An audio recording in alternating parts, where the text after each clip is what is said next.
All wrong. right, just to be very clear, there's no evidence of what you're saying. But let me ask you about Todd Blanche. Let me ask you about Todd Blanche. Listen to me. Let's talk There's about Todd Blanche. tremendous evidence. There's nothing but evidence. The election was rigged. It was a dirty election. Mr. And it's happening again right now in California. Presented evidence. It's happening the right now in California. Right now, it's look at what's happening in California. Where's the evidence to that? It's the 4 days. Are doing well in California. No, they're not. They're dropping fast because it's a rigged election. Let me tell you, it's 4 days, and they aren't even close to coming up with it. You know why they're doing that? Because they're cheating on the election. Do you have evidence to support that? All I have to do is look. All I have to do is look. That's not evidence. And I listen to people, and let's see what happens. But, sir, that's not evidence. Do you think it's appropriate? That's how they count the votes in California. Do you think it's appropriate that they have an election, and 5 days later they're nowhere close to picking a winner? State and local officials acknowledge they are slow. They're urging. No, they're crooked. They're urging the votes to be counted quickly. That's how they vote in California. They're crooked, just like you're crooked. Your press is crooked, and Meet the Press is crooked. To be fair, I'm not crooked, but let's you play right into their hands. Let's continue. You're either crooked or you're stupid. You play right into their hands with this rap. You know that these elections are rigged. Your network knows that they're rigged. You know that I won an election in a landslide, and I got 94% bad press. But, Mr. President, you know why I got that? Because you have no credibility. But you've never presented evidence that it was rigged. Let's keep talking about. I want to talk about Todd Blanche. You have more evidence. There's more evidence than ever presented. Let's talk about your elections in this country. We're like a third world country. But, sir, your elections are crooked, and you're crooked, and Meet the Press is crooked, and so is ABC and CBS and CNN. But, Mr. President, you're one-sided crooked networks. All right, let's call it quits because I've had enough. Thank you, darling. Have a good time. Mr. President, I traveled all the way to Wisconsin. I've sat in the rain with you. I know. I've sat in the rain with you for an hour, on and off in the rain, and I've given you enough time. You ought to straighten out your press because you know what? A country can never be great with a dishonest press. Listen, we traveled all the way to Wisconsin for this interview. And there you have it. Good morning. Kevin Miller in the morning at KIDO Talk Radio. We're sorry the AM is off the air. We don't know why. We're working on it. I have notified the proper authorities, so we will do this on the FM. As Patriot Ray says, you know, Kevin, this might be the sabotage. This might be the deep state. Well, thank you, Patriot Ray. And you're really gonna laugh at this one. You're gonna laugh and laugh and laugh. So the AM is off the air. We're at war again with Iran. We've got the president mad at Kristen Welker, and I'm supposed to have a stress test this morning. I know. The doctor said no caffeine, you fast, and make sure whatever you do, don't get excited. So we'll be on live for an hour today, and then I'll make my way to the stress test place. But I thought to myself, man, maybe they're trying to kill me or something. So there we have Kristen Welker, who is, in fact, you know, it's so funny. We have never, ever, ever heard or seen a journalist treat the president of the United States with such disrespect as she did. And Kristen Welker is a reporter. She's not a talented reporter. She's one of those people. It's cut and paste journalism. Every moment on Meet the Press is a viral moment. Every moment. There's no discussion. Every moment on Meet the Press is a viral moment, the gotcha moment. And I'm thinking, did we really better the conversation? Here we have a reporter that interrupts the president, no respect for the office.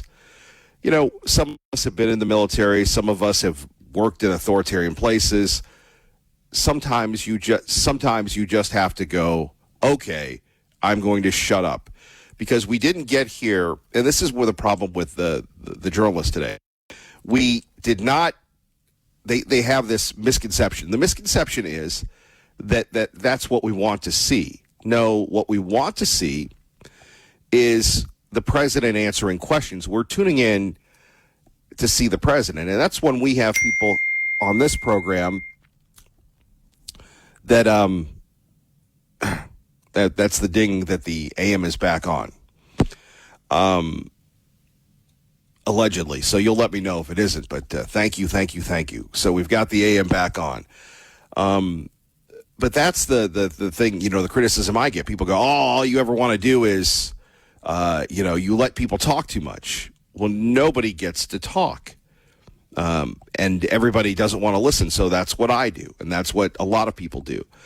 I used to love Mike Wallace. He wouldn't interrupt at all. But he would, when he did, you knew something. But this is a viral moment.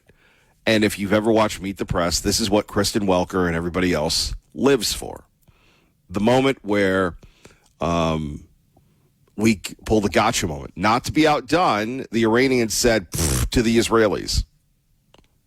Cessation of armed forces operations is hereby announced. That statement from Iran's top military command after a day of missile launches targeting Israel. The Israelis responded with multiple strikes of their own. These were the first such attacks between the two countries since a ceasefire was declared 2 months ago. Iran warns it'll restart its offensive if Israel continues attacks against Hezbollah, including in southern Lebanon. Iran started its operations yesterday in response to Israel attacking southern Beirut. President Trump had called for the two sides to stop. Jonathan Savage, Fox News. So what have we learned here? This was a bad day for the Iranians, a bad day for the Israelis, and a bad day for us. The president, and it's like somebody speaking a different language. And the different language is that we're speaking English and they're speaking Farsi or French or Italian or Spanish. It doesn't translate. The only thing I can think of with the Iranians is they are fools with a cause. And the cause is that they in their sick, demented world believe, and maybe rightfully so, that they have survived the great wave of attacks from America. And this is unfortunately what happens when you have the media and the Democrats playing on the other team. And, we have not attacked any of their civilian infrastructure. We have not attacked their power supply. We have not attacked, except for one bridge. We have held back. We have held back, and we have done everything that we can to fight a civilized war. Well, the Iranians are going to play by any means necessary. They're going to go after civilian oil tankers. Now they've got the stooges, the Houthis, and not the blowfish, the Houthis. They're going to be doing things to cut off the world's supply of oil. So we're all feeling the pain, and apparently inflation in Iran is 70%. We don't know because they've cut everything off. See, we have an open society. They see what's going on here. We don't know how painful it is for them there, and the mullahs don't care. They'll kill millions of their own people. They have 90 to choose from, 90 million. And the Israelis, to them, they don't want to. They want to finish the job. So Hezbollah hangs out and hides in Beirut. And so the Israelis are going to continue to go boom, boom, boom, boom in again and again and again. By far. Which is crazy. Which is nuts. Which is absurd. Which is ridiculous. And so the Iranians are going to go, we don't have a problem with you, great Satan. We have a problem with little Satan because little Satan wants to protect themselves. And the Iranians have shrewdly created a dividing line between the United States and Israel, fomented by a lot of anti-Semitism in this country, a lot of anti-Israel sentiment in this country, and that's where we are. And the Iranians have figured out the president only cares about the stock market, in their opinion. And the president, he wants everything to go down. Stocks took a tank for the first time in a long time on Friday. I mean, Micron was down a whole $13, and Micron was on its way to $1,500. I'm sure it still will be. NVIDIA, all the tech stocks, because people are thinking and looking at this war, and it's painful. We had the celebration of D-Day, and whether you've watched Saving Private Ryan, the Band of Brothers, have had a family member that served, that was real sacrifice. Currently, we're not ready or willing to sacrifice. We're not. And when you see that, you imagine if Kristen Welker tried to pull that act with the mullahs, it would have been crazy. And the president there, and I love at the end, she went from tough guy to, please, please, please, I went to Wisconsin, please, please, please. I traveled all this way. So what?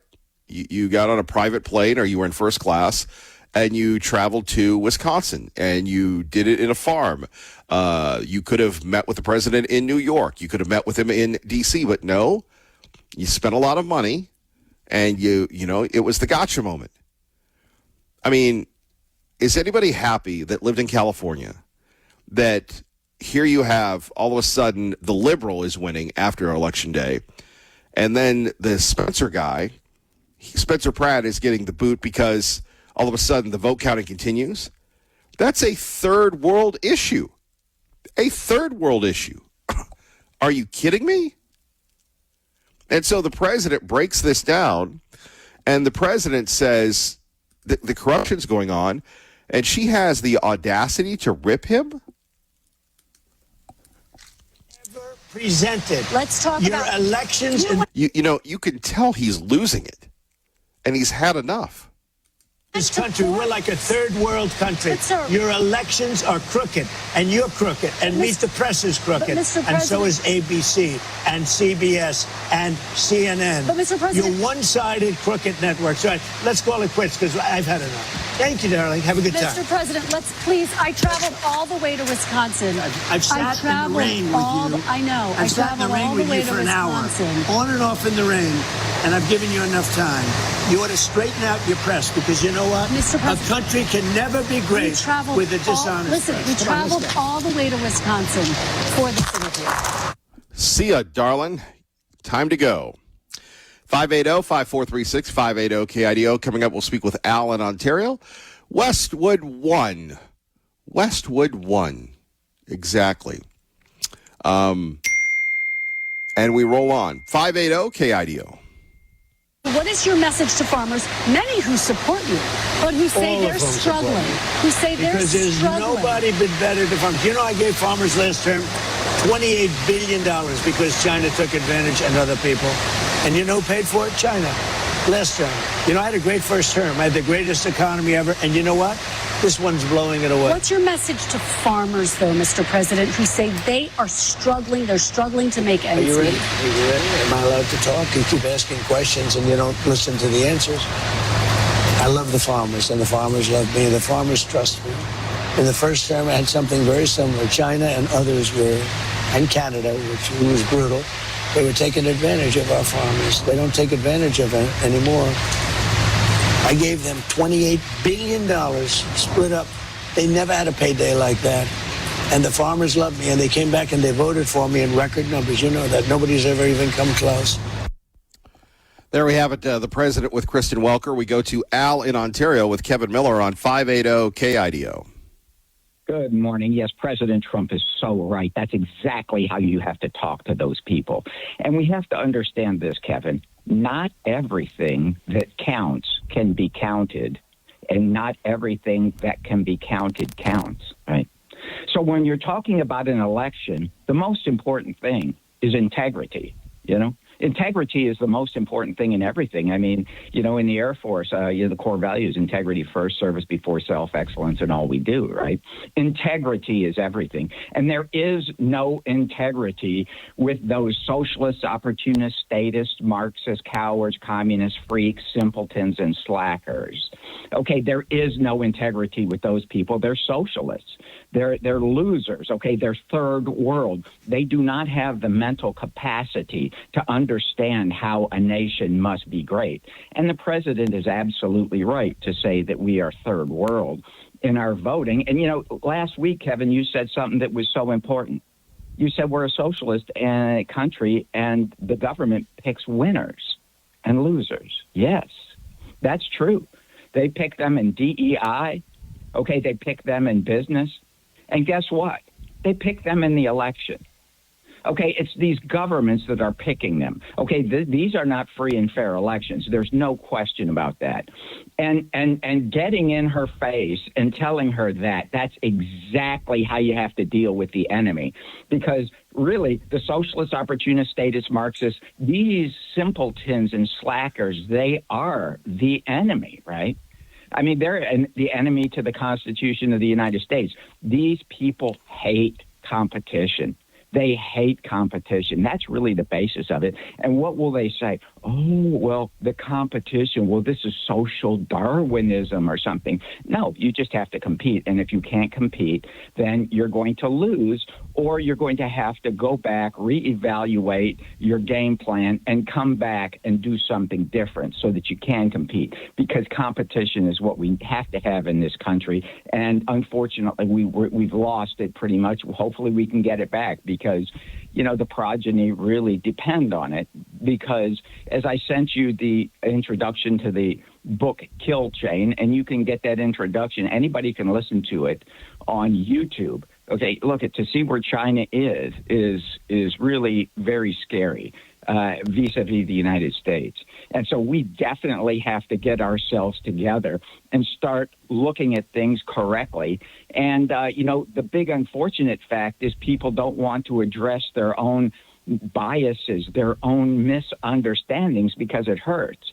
And, of course, that goes to what I've said before, Epictetus. It's impossible for a man to learn what he thinks he already knows. See, everybody thinks they're already. Yeah, but here's the issue. He allowed that to get out of control. He controls that. It's very simple. Kristen, he needed to take a breath, and she was so big, and he's right. She doesn't listen to the answers. She has her little notebook there and goes over everything. All it was a viral moment trap, and you have people attacking the president because of her race, because of her gender, and I'm thinking to myself, if you want to treat people equally, then the president gave her the best compliment that he could. He looked at her, as an adversary, not a black woman, this person, but as an adversary. I didn't view it that way at all. But you have people that are going to race bait and do all these crazy things and try to divide us. I thought he was incredibly respectful for her. He just didn't like the tone. And quite frankly, she was disrespectful of him. You can't correct the president of the United States. You might have had some generals, you might have had some wing commanders that you thought were full of it, but you can only go, and this is what happened with Scott Pelley. This is what happened. This is why I've been fired so many times, is you can only go so far, and then you're the problem. You can be right, but you're still the problem. No, you have to understand where you're at, right? Yeah, no, I wouldn't go up to the wing commander or anybody. I mean, I will now, but that's because. Yeah. But that was her goal, though, Al. Her goal wasn't to get a good interview. Her goal was to see, look, I can win an award for standing up to the president, for correcting him. Look at me. And that, the whole NBC thing, they've been trying to lure the administration in by not being so adversarial as the other two. And she got what she wanted. Well, yes, but the thing about it is, Kevin, realize, okay, that doesn't separate us by telling the truth. Look, we're already separated, bro. I mean, I don't like it, but believe me, Kevin, we're not going to change the socialist, opportunist, statist, Marxist, cowards, communist freaks, and simpletons and slackers. We're not going to change them, Kevin. Okay, their education, they're damaged goods, bro. Okay, so the reality is maybe, okay, at the margins we can kind of maybe influence some people to understand some things about how our country is going down the tubes, and maybe we can warn people that things are not going to be going very well if we continue not to try and strive for excellence in this country, which means competition. When you're looking at 35 to 40% of our GDP. This goes to government. It's non-competitive, Kevin. Government is not competitive. Okay, so in other words, we run this non-competitive, and they hate competition, Kevin. That's the problem with these people. They all hate competition. What they want to do. Well, yeah, but here's something else. Let's just take a listen to this one. Time someone accused Donald Trump of rape. That network paid $15 million in a defamation suit. He was found guilty by a jury of his peers. I'd be real careful about telling that lie. It is incredible how much cover and comfort they give to a convicted felon and to someone who's been an adjudicated case of rape. And again, I just want to make clear here, this was a civil case. It was not a criminal case. It was a civil case that is under appeal, and it wasn't rape. It was sexual assault. That was not a reporter. That was a congresswoman from Texas, and Nancy Mace was trying to correct her. So, and let's go back to the circular logic of the media.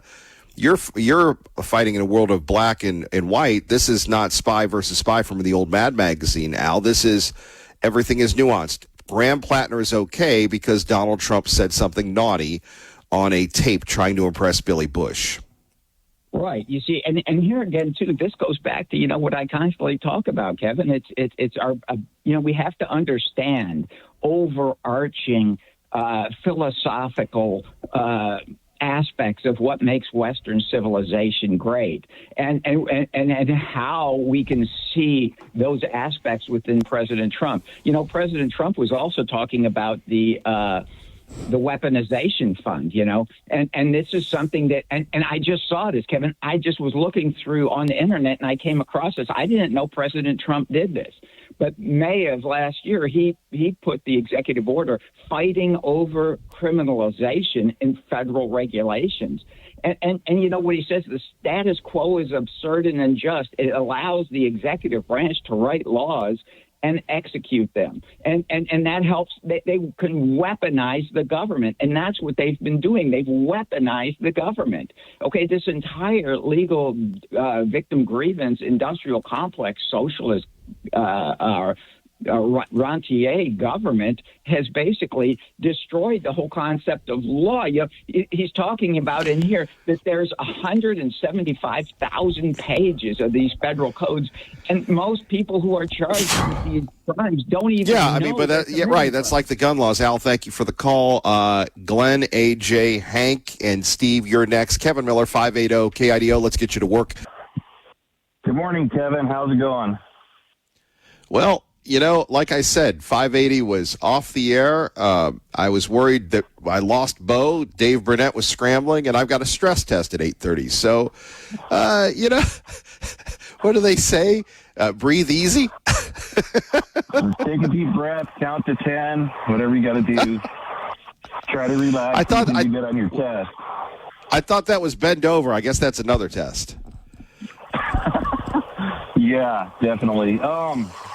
So, how long is Trump going to sit here and be patient with these people? As a parent, if I go to my kids and say, hey, you need to do this or there's going to be consequences, you better do this before I count to 3.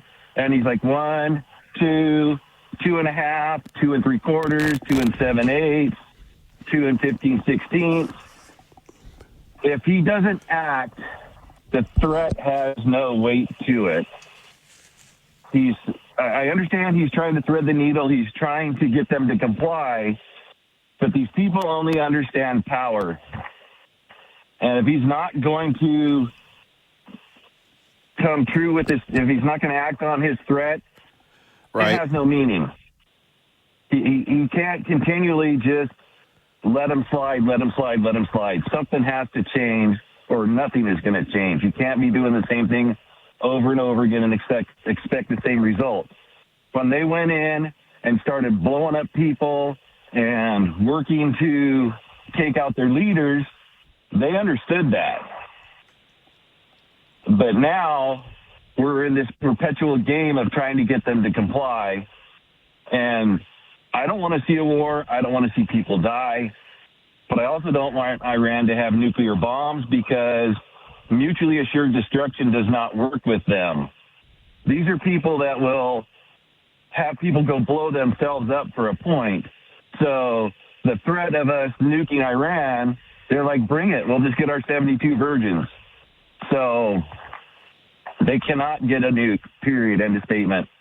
And something needs to be done. I don't know if he needs to go in and blow up half of Karg Island so it's still partially usable, but there needs to be a show of force to let them know that he's serious and they can't just play the waiting game, because that's all they're trying to do. They're trying to wait him out. If they can wait out till the election and oil prices are still high, gas prices are still high, he has no chance. There needs to be a resolution, and there needs to be a resolution now. I think the problem is that the Arabs don't want any more escalations because they fear the Iranians are going to blow them up. Somehow the Arabs, with all their money, the Arab states can't afford a military. The press is going to accuse him of war crimes. Gosh forbid if we lose any lives in this thing. The midterms are coming. He doesn't see an upside for going all in. And sometimes you just have to go all in. Sometimes you have to do what's right because it's right and not worry about the consequences. I mean, the fact that he let Kristen Welker get under his skin, though. Yeah. We're all human, though, Kevin. We can't be perfect. I'm with you, but that's where you have people to protect the principle.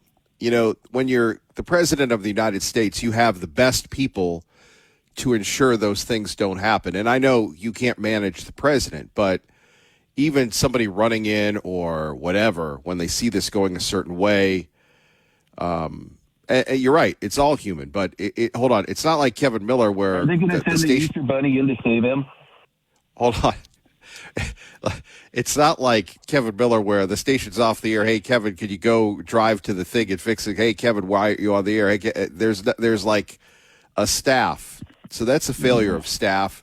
And, you know, here's another one. And, again, when you have a principal like the president, there's none other. You have to manage him. But I would not have seen the upside of doing that interview with her.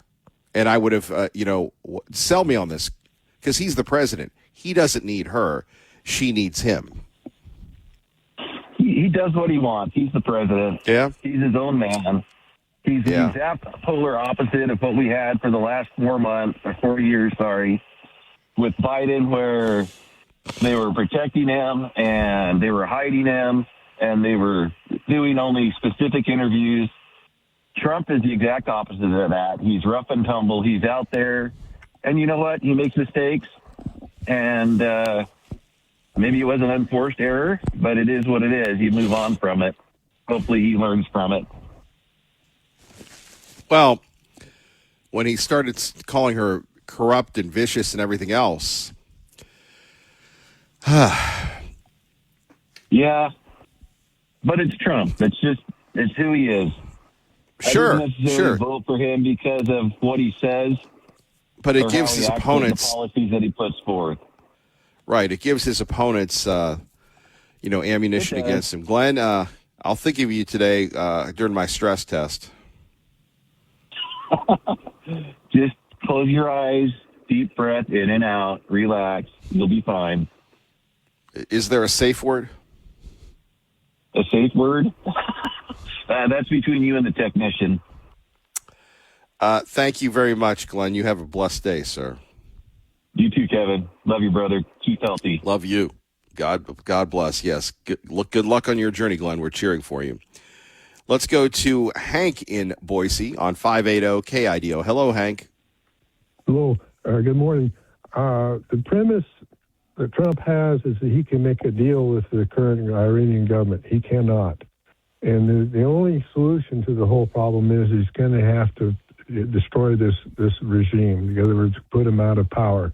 They proved it by their actions. In other words, by slaughtering 30 or 40,000 of their citizens, they're putting the destruction of Israel before the welfare of their own citizens. In other words, if all of Iran dies for the sake of destruction of Israel or seriously damaging the United States or destroying the United States, they consider that victory, even if their whole nation dies in the process. That's the thing. You can't deal with people like that.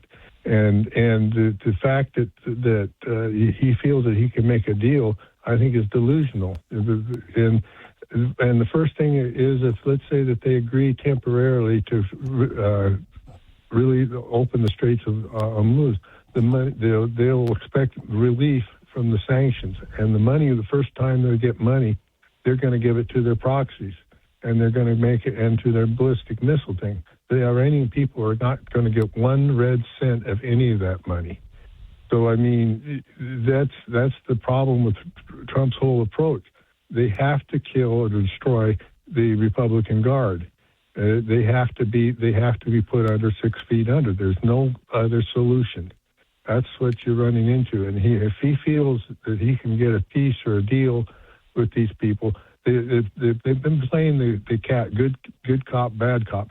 There's little whispers coming to him. Yes, we're ready for a deal. And then when he comes out and says, well, we're prepared to make a deal. No, we didn't say that. In other words, there's a deliberate contradiction here. They play a private voice and a public voice. That's to basically string him along. And they've been playing this for delaying time. It's time to recognize the realities of the situation and basically overthrow this government. And the problem is that the people of Iran are justly worried about the fact that he will give them some form of sanctioned relief in exchange for some deal. It's not only will screw the Iranian people in the long run, it won't bring peace. So that's my point for the day. Hank, thank you for the call. Let's go to AJ in Caldwell with Kevin Miller on 580 KIDO. Hello, AJ. Hey, Kevin. Well, good luck on your stress test today. Thank you. Hey, Thank you. As what Al was saying, and others, it's the truth. I mean, people feel really upset at Trump when he barks back at someone like Kristen Welker, but her full-time job is just to sit around, try to interrupt anyone she's speaking to, say something bombastic, and get it out there.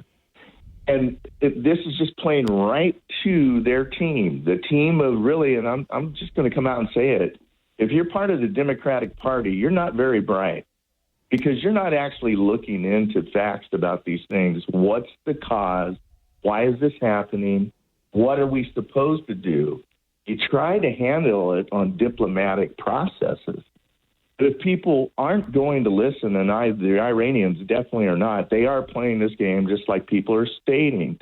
But I believe that Trump is already aware of this. We keep acting like this guy isn't intelligent. He's just letting them, giving them more and more rope, letting them hang themselves.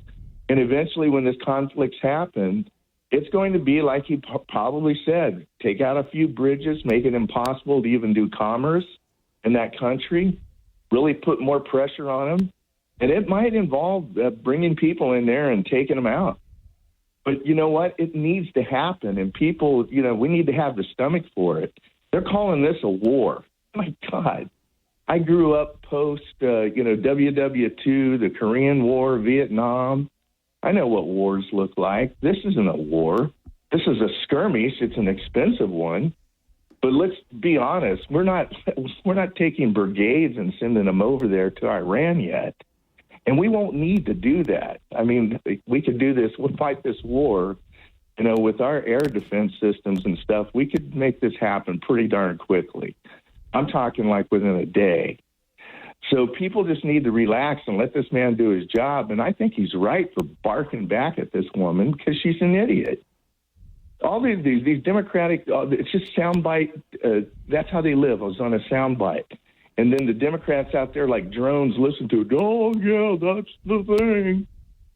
They don't even use their brain. And it really is frustrating for people that, are on top of this. They know what's happening, and they don't see the relevant historic proof of what we need to do here. So, anyways, good luck to your stress test. And I'm stressed. Maybe I need to go get one. Yes, maybe we could all do that together one day. We could all just meet at the doctor's office and we could have a stress test together. Won't that be fun? Yeah. All right, buddy. You're doing a great job as usual. You take care. Thank you, AJ. Kevin Miller on your home for Hannity, 580 KIDO. KIDO Talk Radio.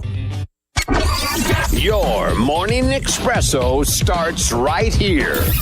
It's the Sean Hannity Morning Minute. Now, the first assistant U.S. attorney said Friday that he is working with the DOJ to conduct a comprehensive audit of California's voter rolls. California's election system has serious structural vulnerabilities. Universal vote by mail with no voter ID requirements creates conditions where fraud can go undetected and unpunished, eroding public confidence. This is mostly a blue state problem, which tells me it's all by design. They think they will benefit. If this pattern continues, because he did win with the 50-60% that had been counted before, if this continues, who would not begin to doubt what the process is? The Sean Hannity Show from coast to coast later today. All right, inflation fears are back as the Treasury yields now hit their highest levels in nearly 20 years. What does that mean for your money? What does that mean for your retirement savings? What does that mean for your quality of life in retirement? You know, Reagan famously said, inflation is as violent as a mugger, as frightening as an armed robber, as deadly as a hitman. Now, I always listen to Ronald Reagan. You should too. Learn how you can help protect your savings and hedge your money against inflation. Reach out to my great partners, and I'm a customer, over at the top-rated gold and silver company, Gold Co. They will rush you a free gold and silver guide. It's a great kit filled with critical information. And then you can also see if you qualify for an extra 10% in bonus gold or silver just for getting started. I'm a customer like you. Gold Co., great partner also of the show. Call them now, 855-815-GOLD, 855-815-GOLD. One more time, 855-815-GOLD. That statement from Iran's top military command after a day of missile launches targeting Israel. The Israelis responded with multiple strikes of their own. These were the first such attacks between the two countries since a ceasefire was declared 2 months ago. Iran warns it'll restart its offensive if Israel continues attacks against Hezbollah, including in southern Lebanon. Iran started its operations yesterday in response to Israel attacking southern Beirut. President Trump had called for the two sides to stop. Jonathan Savage, Fox News. All right, let's get you to work safely and on time. 580 KIDO traffic. Good morning, Dave. Good morning, Kevin. From the Pacific Steel and Recycling Studio, traffic as you're coming on the freeway out of Canyon County into Ada County, beginning to build just a bit there at Franklin, Garrity on down to the county line into the Meridian area. But so far, so good. No major delays to get in the way. Fence and Lumber, your Cedar Factory outlet, helping you save up to 70% off those big box stores. And now more convenient than ever. Fence and Lumber now open in Cuna. Online at fenceandlumber.com. I'm Dave Burnett. That's your traffic now on KIDO. Thank you very much, Dave Burnett. Phone number's here, 580-5436, 580-KIDO. And like I said, you go back to this interview. And everybody, you know, does Mondami get this type of treatment? Does Adam Shifty Schiff get this type of treatment? Does anybody get this type of treatment? No, the president does. And like I said, you have to take a look at this, and sometimes you have to, and we know this in life. We know that there are toxic relationships. There is this, there is that. Sometimes you have to protect yourself from yourself. Do you think it's appropriate that they have an election and 5 days later they're nowhere close to picking a winner? State and local officials acknowledge they are slow. They're urging. No, they're crooked. They're urging the votes to be counted quickly. That's how they vote in California. They're crooked, just like you're crooked. Your press is crooked, and Meet the Press is crooked. To be fair, I'm not crooked, but let's really. Well, you play right into their hand.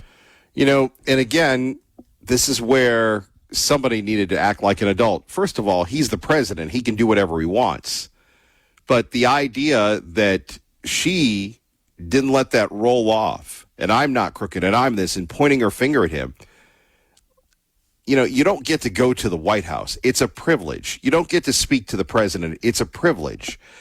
You listen to her at 580 KIDO. She is not acting like this is a privilege. Let's continue. You're either crooked or you're stupid. You play right into their hands with this rep. You know that these elections are rigged. Your network knows that they're rigged. You know that I won an election in a landslide, and I got 94% bad press. But, Mr. President, you know why I got that? Because you have no credibility. You have no credibility. This is, you know, the guy who's the happiest in the world right now, Graham Plattner.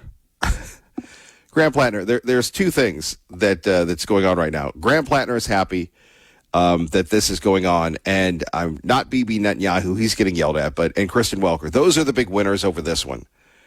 People will be yapping about this again and again and again. Let's take a look. The fact-checking continues with President Trump from the Media Research Center. The mayor of D.C. gave us a letter saying that she turns it down. Okay, we have it. Nancy Pelosi also was asked, and she turned it down. Of course, it's unreasonable to blame former Speaker Pelosi or lawmakers on Capitol Hill for what happened that day. Pelosi's office says the claim she turned down troops was, quote, completely made up. And President Trump announced tonight he plans to speak at a large rally of his supporters here tomorrow, many already gathering. D.C.'s mayor has activated the National Guard as a precaution. Yeah. The mayor of D.C. We caught him. And we're going to continue to catch them all together. Good day. God bless. Kevin Miller loves you, everybody. If you have a stress test, you're not alone. Our great friend Phil Kerpen joining us, once again, president of American Commitment. Phil, it's been a while. Always a pleasure to have you on, sir. Hey, the pleasure's mine, Kevin. You know, this is a big one for us.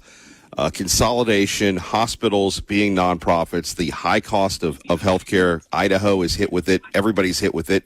Phil, what's wrong with it? Well, I think we've got a number of policies, mostly federal, but also some at the state and local levels as well, that have just made it very, very difficult to be an independent physician anymore, to run an independent imaging center, independent clinic, independent surgical center. And so we're just seeing all these things get rolled up into these gigantic health systems, and the federal government actually pays more. They'll pay more for almost anything if it becomes part of a hospital system. They add facility fees, they have higher reimbursement rates, and so we're incentivizing this with our own tax dollars. We're incentivizing it with a bunch of regulatory policies also. And I think it's been bad for patients. It's been bad for taxpayers. It's caused things to cost more, and there's less choice and there's less competition. And, Kevin, a lot of times when we get into these healthcare reform debates, it gets so focused on insurance and it gets so focused on kind of the financial model, and it gets away from this more basic problem we have, that there's just not a lot of supply and there's not a lot of choice of providers, and there are not a lot of independent doctors anymore like there used to be. And it's accelerated a lot in the 15 years since Obamacare. I think before Obamacare, which was only 15 years ago, about 20% of doctors worked for a corporate employer. Now it's about 60%, and it's rising very, very quickly. And I think it's great to talk about, as the president has and as I have for many years, to talk about how much better off we'd be if we got healthcare dollars under the control of individuals that are going right to insurance companies. And I'm still totally for that and pushing in that direction. But if you control the dollars, but you got no choice in how you spend them because there's no real competition among providers, you haven't really accomplished much. So I think we've got to focus on the supply side and on having more providers, more doctors, more clinics, more surgical centers, more imaging centers, instead of just these giant systems that own everything. Well, and we see that here with some of our nonprofits that continue to grow and continue to make exorbitant amounts of money, and really the limits on competition. Phil, what's the impact it has on doctors? Do they love the profession like they did years ago? I think that for some of them it's a great relief when they sell their practice and go into a hospital system, because they don't have to deal with the insurance companies anymore. They don't have to deal with the government bureaucrats. They've got whole departments that handle that for them, and they don't have to run a business anymore. They're just getting a salary. So in a certain sense, it's a relief, but also I think for a lot of them, it's a huge negative, because they like being the boss. They like being in charge. They like running things. They like exercising their own judgment. A lot of these systems have,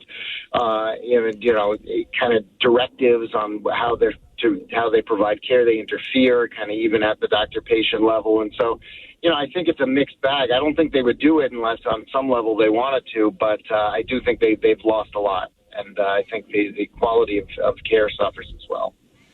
Our great friend Phil Kerpen joining us from American Commitment. We talked a little bit about consolidation. Has this led to a lot of consolidation in the nonprofit hospital sector, sir? Well, they've been the biggest winners in this whole trend, because not only do they have the benefit of federal payment policies that pay more when things are in a hospital setting or when they're tagged as a hospital setting. By the way, it's not even necessarily that you move things to a hospital setting. It's when a hospital buys a physician's practice, they rebrand the exact same office that you used to go to as a hospital outpatient facility, and now the government pays a higher rate for the same visit with the same doctor in the same office. But the nonprofits also have another huge advantage. They don't pay taxes. And so, what we're seeing is a huge hole punched in the tax base at the federal level, because they're exempt from federal taxes, but also at the state and local level. And we're seeing as these nonprofits buy up facilities and buy up practice groups, they take them off the tax rolls. And so there's a lot of pressure, upward pressure on everybody else's property taxes because huge amounts of property have been taken off the tax rolls. By the way, the same thing happens with universities. We've got kind of these two massive growing nonprofit sectors with universities and hospitals. They also overlap with university hospitals. And they're buying up massive amounts of land. They're buying up massive numbers of facilities and businesses. And every time they do, they take them off the tax rolls federally and state and local. And so, they've got it's a huge thumb on the scale, essentially, that causes this ratchet where we're seeing more and more what really is commercial activity move into the tax-exempt sector, and it just punches a hole in the tax base. And again, Boise seems to be an example of both entities here. You have Boise State expanding, and you also have, again, these nonprofits, hospitals that expand that are exempt from the, Phil, just regurgitating what you just said here, the taxes that the rest of us are paying. Yeah, I think it's. I'm skeptical of any time you have huge consolidation and a loss of competition, a loss of choice, not as a market phenomenon, but as a government phenomenon, as a result of government policies that sort of directed things in that direction. Because what happens also is not only are we losing choice and competition, but you get these giant sort of bureaucratized systems that benefit from tax breaks, benefit from huge amounts of federal payments and other kinds of subsidies. And their main business becomes, going and pleading with politicians to get more benefits and more subsidies and more giveaways. And so they're not in the business of serving customers. In this case, it's serving patients. And so I think it's a really negative trend. And I have to say, I'm pretty happy that Congress is finally paying attention to this. They did some hearings. They were pretty aggressive. We'll see if they actually try to pass any laws, but at least they're aware of what's going on. Our great friend Phil Kerpen joining us from American Commitment, Kevin Miller, 580 KIDO. So, Phil, it's been a while since we've talked. That's on our end, not yours. Your thoughts on what's going on in D.C.? You're in the thick of it all the time. Well, it looks like they finally managed to get this bill through the Senate to fund the Department of Homeland Security, and that took basically all year. So they haven't really done anything else all year, and I guess it's good that they finally got that done last night in the Senate. And it's pretty incredible that Democrats were willing to have, the Department of Homeland Security not funded for, almost half a year. But no, this is going to be a very unproductive year, unfortunately, because it's sort of a campaign year and they're gridlocked. And there's some discussion that they might do a third reconciliation bill, having that burn the second one just to reopen the Department of Homeland Security. I hope they do. I think there's a lot they could accomplish on, additional tax cuts, on a lot of healthcare reforms I'd like to see. But I'm sort of skeptical that it'll happen. I think usually in these election years, they get towards the summer and they just want to go home and campaign, and they're very unproductive. And on healthcare, because last year, the last shutdown we had, that one was all about the Democrats saying, "Oh my God, we have to have these supersized Obamacare subsidies. If these are not extended, it's going to be the end of the world." And by the way, we were talking about letting subsidies expire that would take the taxpayer share of most Obamacare policies from like 95 to like 85. So it's still massively subsidized. But nothing they predicted, none of the bad things they predicted happened. I do give credit to Republicans for once not caving. None of the bad things they predicted happened, and they just changed the subject. Democrats just stopped talking about it. And I wish Republicans would have said, we're going to keep talking about health care. We're going to keep pushing, pro-market reforms that give you control of the dollars and supply side reforms so that there are more choices. And I do think there's a big opportunity there, but I'm not going to lie to you. I don't think it's very likely that they'll do anything on it this year. And then you take a look at the president. Your thoughts on how he's facing things. Do you see the UFC stadium there every day, Phil? It's on the whole, I think that the executive branch has accomplished a lot. They've done a lot on regulatory reform that's been excellent. They've done a lot on energy that's been excellent, although obviously undermined right now by the war driving the oil price through the roof. I think that in general, almost everything good you can do in the executive branch, they've been doing. How many of these things can you make permanent enough to survive the next time a Democrat comes in? Because Trump, of course, did a lot of good things in his first term that Biden very quickly reversed and made things, was under Obama, which I didn't think was possible. He did it pretty quickly. And so, it's great to do things in the executive branch, but it's much, much better when it's much harder to undo. Phil Kerpen joining us from American Commitment. Phil, let's go to one of our favorite topics, the coal industry. The president announcing $700 million in new support for the coal industry. I can't believe in the age of energy with the AI data centers and everything else that we haven't brought back coal. I know the president, like you, like me, we're all big fans of coal. Yeah, I mean, it's a challenge because just the price of natural gas has become so cheap that, basically any new fossil generation you're going to build is probably going to become some kind of combined cycle natural gas, and that's generally what we've seen. But I think, from an energy security and kind of from just having enough baseload capacity, I would love to see us bring back coal plants. I think that we have a vast supply of coal, obviously, in this country, and we have really, really good pollution control technology now. It's not like it was years ago. And the shame is so many coal plants were shut down simply because of government policies under Obama. And, of course, one of the most famous ones was his mercury air toxic standard rule that raised the mercury limit. So, they made it so stringent that it was essentially impossible, and they got forced hundreds of coal plants to convert.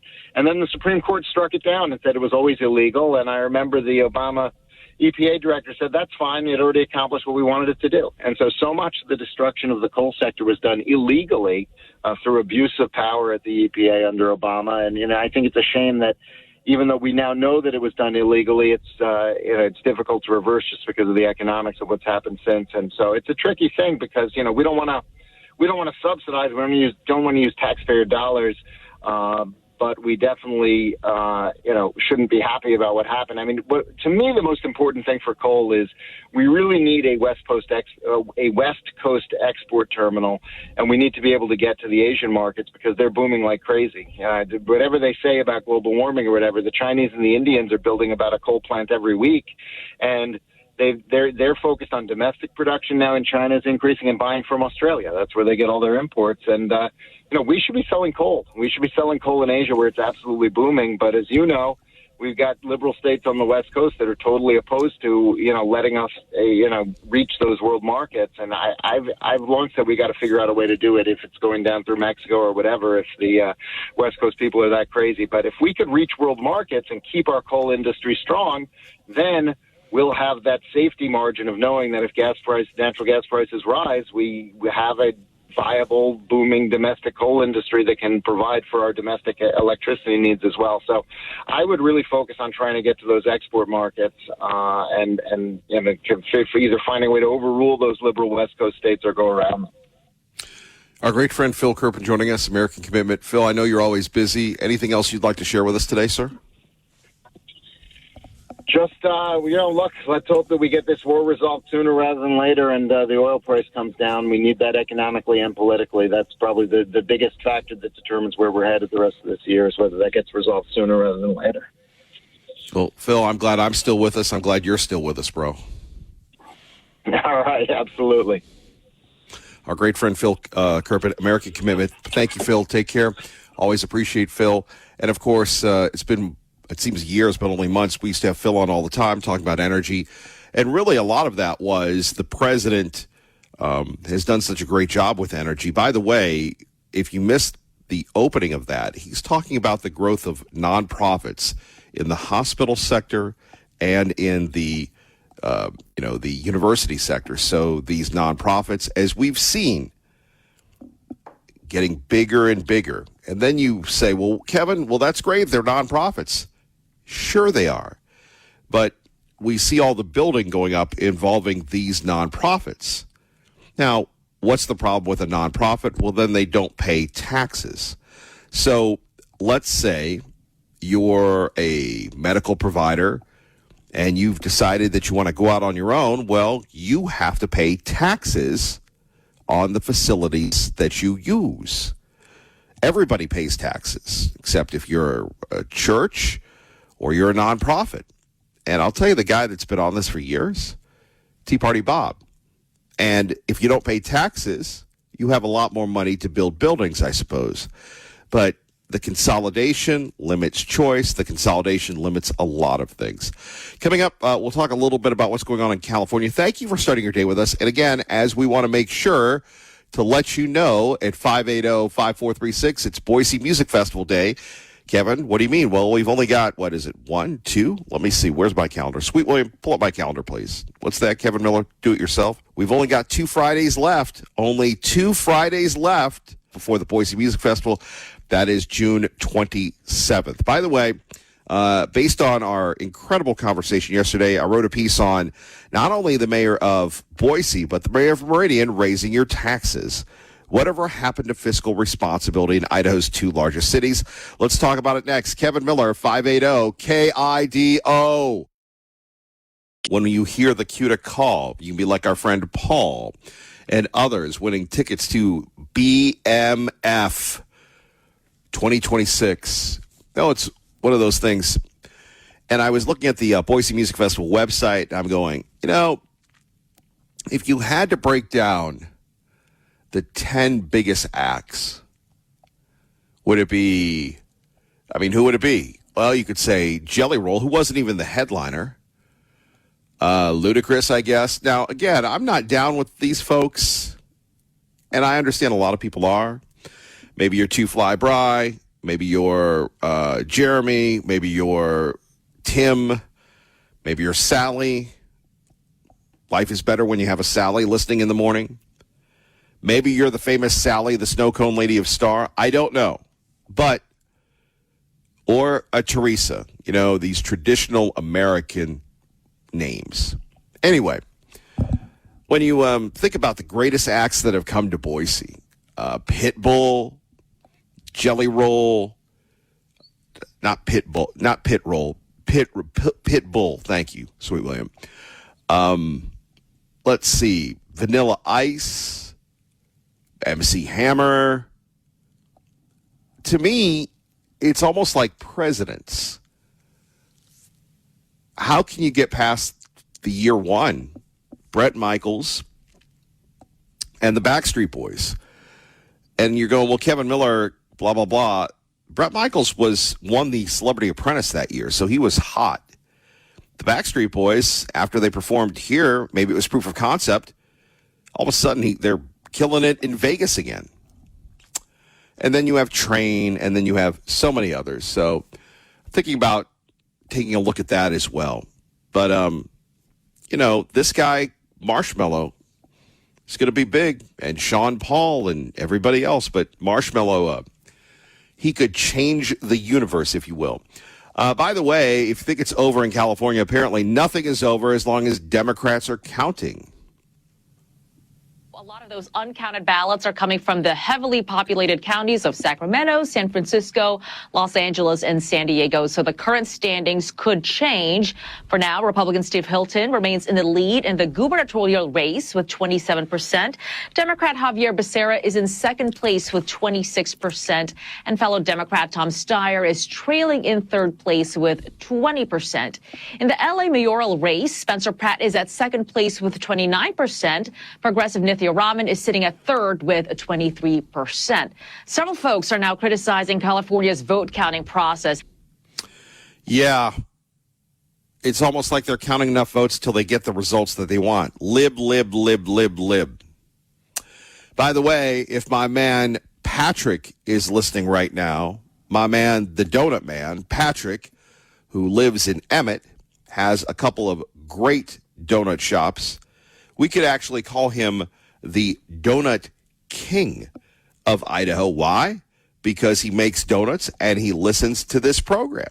And he was so great in helping us at the Boise Music Festival. I'm looking at some of his donuts right now going, man, great donuts, great looking donuts, if you will.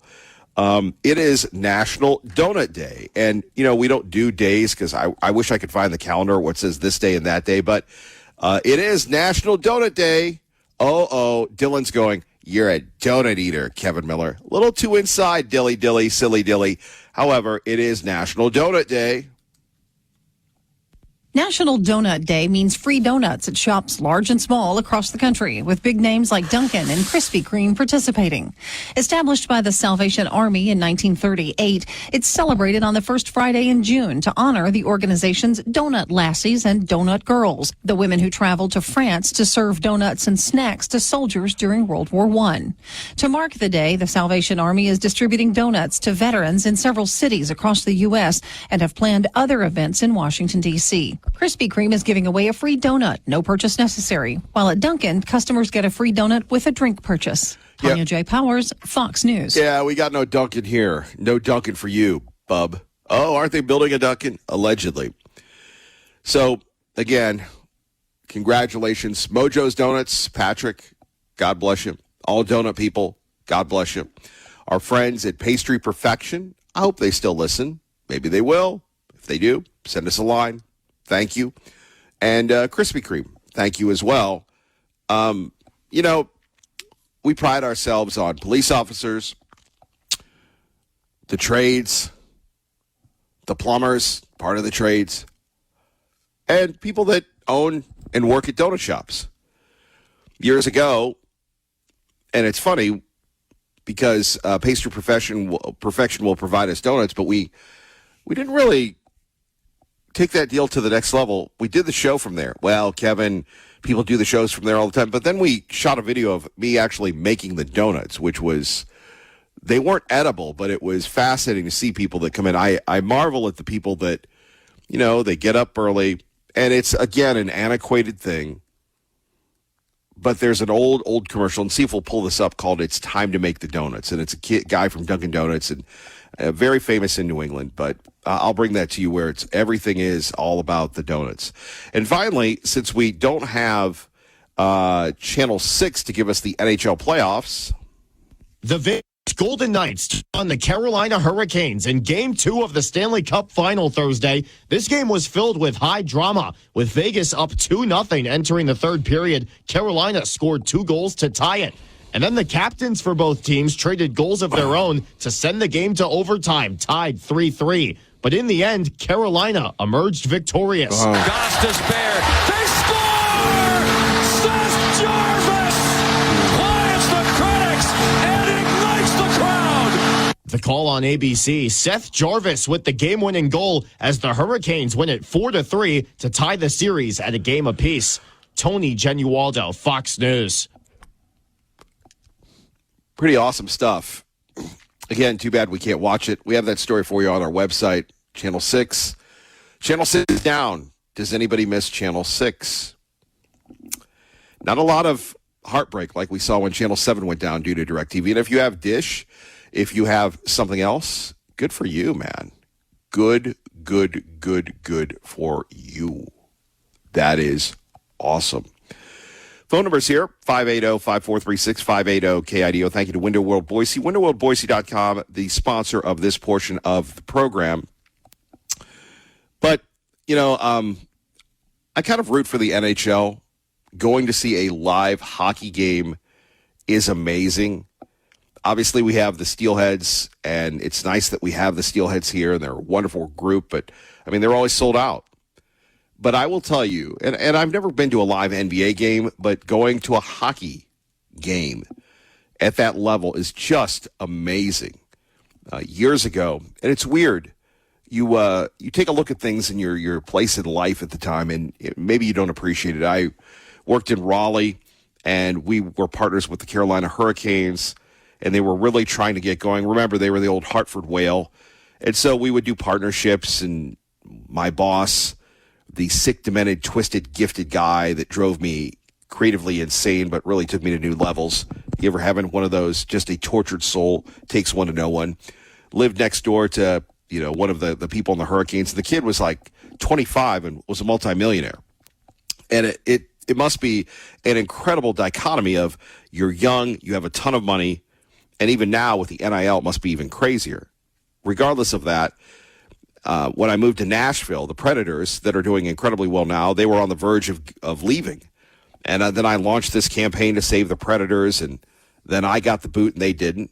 In Pittsburgh, the Penguins were trying to build a new arena, and I made the infamous statement, who cares about the NHL? Because I was a contrarian. Imagine that. It's one team's French Canadians against another team's French Canadians.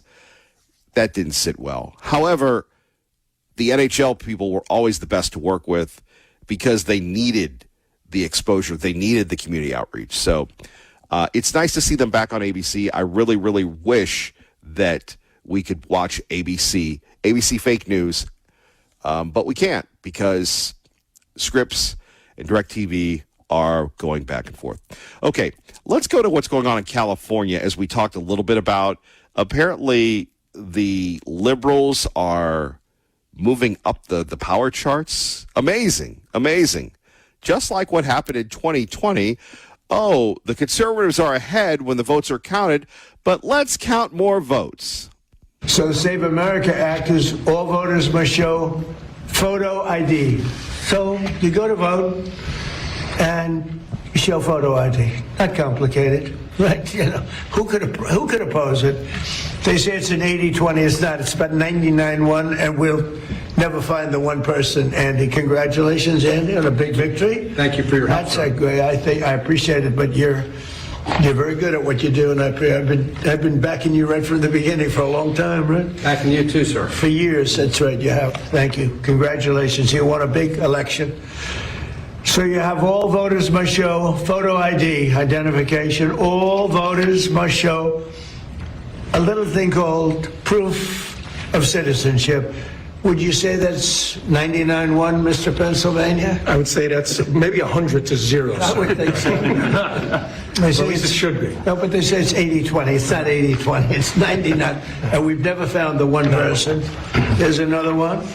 Then you have no mail-in ballots, but we want to be liberal, as they say. Or we'll say we want to be progressive. So it's no mail-in ballots. You see that's what's happening in California. They're rigging the election.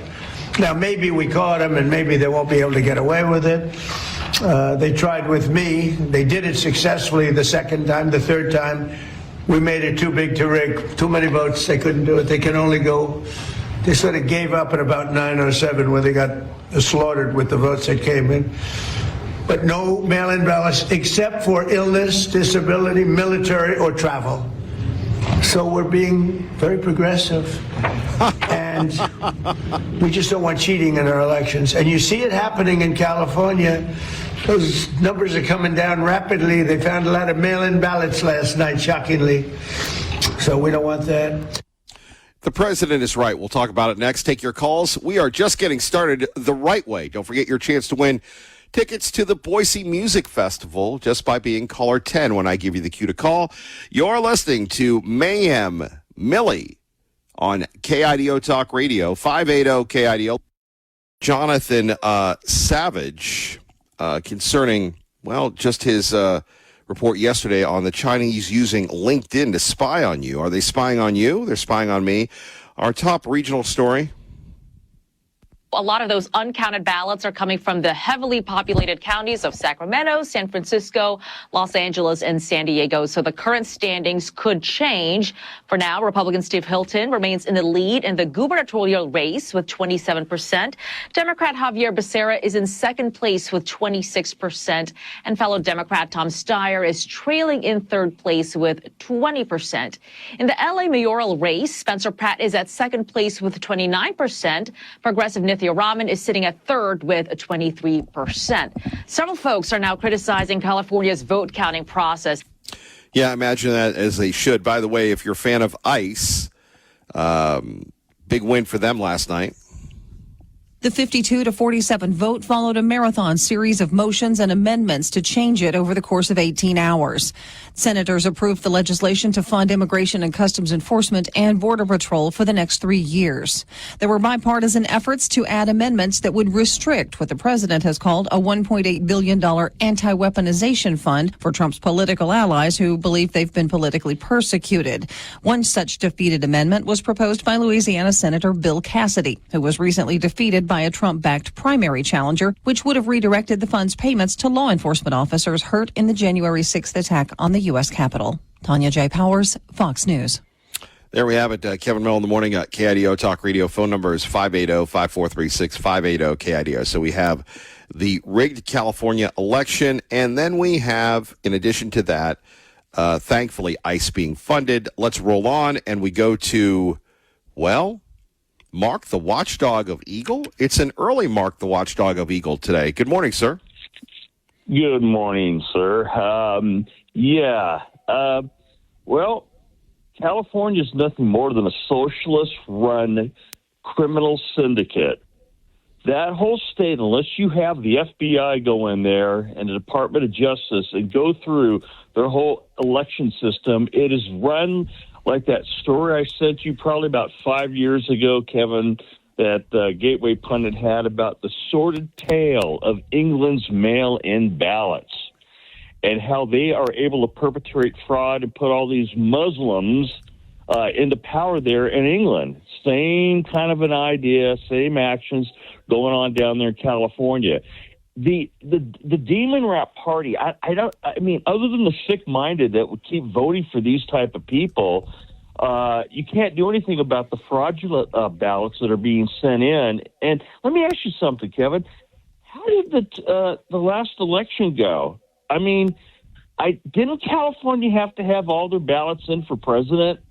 They couldn't drag that on for weeks and months like they're doing it here. Now, how come in the last election, the national elections, they can't take the weeks and months that they're trying to do now to come up with the numbers they need so that they can retain their position of power there illegally?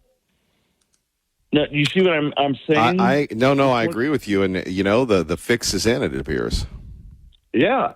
So now how can you have the 2024 elections in California had to have all their ballots in by a specific time? Here, they're stretching it back out. They go back to where we can count it for days, weeks, and even months if we want to, till we come up with a magic number so our socialist allies can cheat and win their position of power. This has got to stop. I mean, this is straight out of a banana republic. Now, I'll tell you why. Which is the 8th or 9th largest economy on earth? The economy of California, right? Why would you want to lose, meaning the Demon Rat Party, a state that is the most populous, that has an economy that's the 8th or 9th largest in the world, where you can still rip off and steal from the taxpayers and give it to illegal aliens, line your crooked pockets with it, and get away with basically murder? Yeah, in the political sense. They are... Well, hold on. Let me jump in here for a second here. Let's see. The polls have been closed for over 36 hours, and only 58% of the vote is in. Now, remember, Florida can count 10 million votes in a night, but California, it takes weeks. That's right. Now, why is that? There has to be something. You could talk about states' rights all you want for all the liberals out there that are listening. Liberal? Yeah, liberal. Yeah. So you tell me how that works during the 2024 elections, but here we are in the elections down there for California for mayor and governor, and they can stretch it out for go back the other way. Tell me, there has to be a mandate. You could talk about states' rights, but when the states are violating and criminally doing these electoral fraudulent actions to the people there in any state, California is the greatest example. This includes Oregon and Washington State because it happens there too. It happens back in some of the eastern states controlled by the little mafia known as the Demon Rat Party. This has got to stop. There has to be something that's instituted into the states across this country that does not allow it, because it's their representatives that also get to go back to Washington and whether they run for Congress down there for the federal position or the state Senate or whatever, the Senate, their representatives that go to Washington, if it's fraudulently done, that affects things here in this country nationally because of fraudulent people getting in there and being put in there fraudulently and their power back in Washington, D.C. It should be across the board. Something needs to stop with this. They need to institute mandatory restrictions on this mail-in ballot crap. Because again, this is just straight out of a banana republic, and again, they don't want to lose that power. They don't want to lose the money that they can steal out of the taxpayers' pockets, and again, run their crooked empire that they've been running all this time. So California's a big money machine to them. Look at all the money they charge for the gasoline, the taxes on gasoline, stuff that is not done. I'm hearing about potholes and problems in L.A. from Spencer Pratt's campaign, and where's all the tax dollars going? It's going to the damned illegals, because they need to keep that power base to retain their illegal power that they have in Los Angeles or the entire state of California. Well, imagine if they lost California, and somewhere. Oh yeah. I think one of the things that's going on is that this is Nancy Pelosi in the twilight of her years. You can't tell me if Pelosi were running things that this would be the situation they'd be in. She had such an iron firm grip. I mean, she got rid of Joe. She got rid of a president. The stock market fraudster, the insider trading one that Martha Stewart ended up going to jail for, that she's pulled off and managed to get away with it. A lot of even the Crenshaw from the Republican side. Okay, so we have our thugs. And we got rid of Crenshaw, though. Yeah, well, you talk about that. The Republicans don't play around. I mean, we have a higher standard when it comes to things. Crenshaw got the boot, man. Compared to the Demon Rat Party, the Republicans don't come close for the fraud perpetrated amongst the American citizenry across this country. They are by far, like I said, they've turned into nothing from the John F. Kennedy days into a criminal organization. Period. Well, forget Kennedy. Let's go recent history. They are nothing like Bill Clinton, and I would dare say they're so wacko loony. Barack Obama is a conservative compared to them today. I think you got that one right on the money there, Kevin. Yeah. You have a great day there at KIDO, and happy weekend. Happy weekend, Mark, the happy watchdog. Maybe we'll do that. How about it's time to make the donuts? Okay. While we're doing that, phone number's here. You're going to go, Kevin Miller. What's the deal with the donuts? So most of you have lives. You don't follow the online thing. So Speaker of the House, Mike Moyle, who listens to this program, is seen with people eating donuts. And here you just type it on YouTube and eventually it comes up. I don't know why he does this, but he does. So then you have people that are critical of the speaker, and what they do is they have pictures of people with the donuts with Mike Moyle, and they go, "You're nothing more than a donut eater."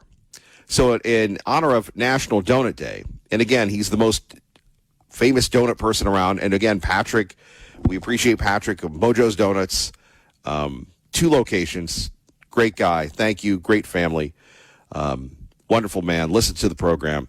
So here you go. Here is an old to an old time saying, it's time to make the donuts.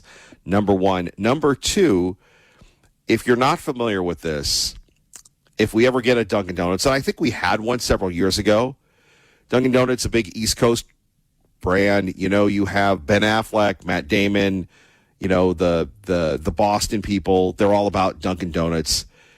Is it a thing? The coffee's really good. The donuts are good, but it's an East Coast thing. So will it work in the Mountain West? Who knows? But in homage to National Donut Day. Time to make the donuts.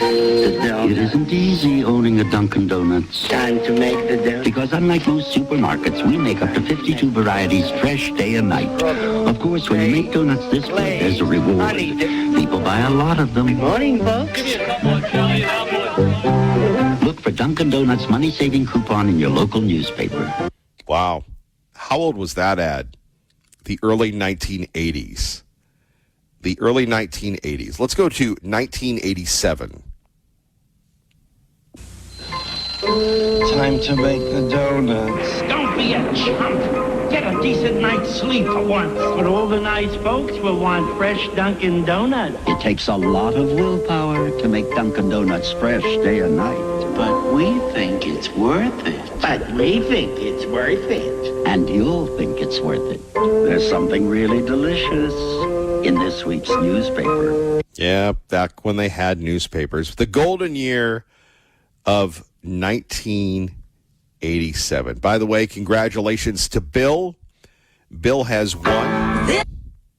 Bill has won that family 4-pack to go see the Boise Music Festival. One team that will not be there is the people that brought us One Day at a Time. This is it, this is it, this is life, the one you get. So go and Have a ball, everybody. This is it. Boise Music Festival. Straight ahead and rest assured, you can't be short on. We've got a carnival. So while you're here, enjoy the view. Keep on doing what you do. Hold on tight, we'll muddle through one day at a time, one day at a time. All right, where were you when that first came out back in the late 70s? 1975, One Day at a Time. Sean Hannity today at 1 on 580 KIDO. 580-5436. Congratulations again to Bill, our first winner of the day. Bill, you're going to Garden City, Bill. Congratulations, Bill. Phone numbers here, 580-5436, 580-KIDO. Lots to talk about. ICE is finally funded, and the Democrats are having an issue with a guy who the New York Times did a complete expose on. And this Graham Plattner, with his Nazi tattoo and his challenges with drugs, his challenges with women. Apparently now the woman says she was used by the New York Times. He says it's not true. He never beat her up. He never got physical with her. He was just, quote, a bad boyfriend. Bad boyfriend. Is again, totally false. I do want to follow up one place on this, and I don't want to get too forensic, but, the Times basically reported that they saw texts of hers, including a text in August, I believe August 3rd of last year. This would be before October of last year, in which she basically said that you had a, quote, Nazi tattoo, and she joked about how she's going to go volunteer for Collins. Now, again, this is a text that got sent, so, we can place the time, right? This is in August. How does she know it's a Nazi tattoo in August of last year, and you don't know it's a Nazi tattoo in August of last year? Well, she certainly didn't send that text to me. So whoever she sent it to and was talking to, that's I can't say why, but I will say that I certainly didn't know. And the text messages she's sending to friends who may have recognized it, they didn't tell me that. So can we talk? All right, that is Chris Hayes, who looks a lot like what's her name, Rachel Maddow from MSN, that used to be MSNBC, but they didn't want to be affiliated with them anymore. You listen to this guy, Plattner. He's a smart guy. He's a smart dude. He's a oyster farmer.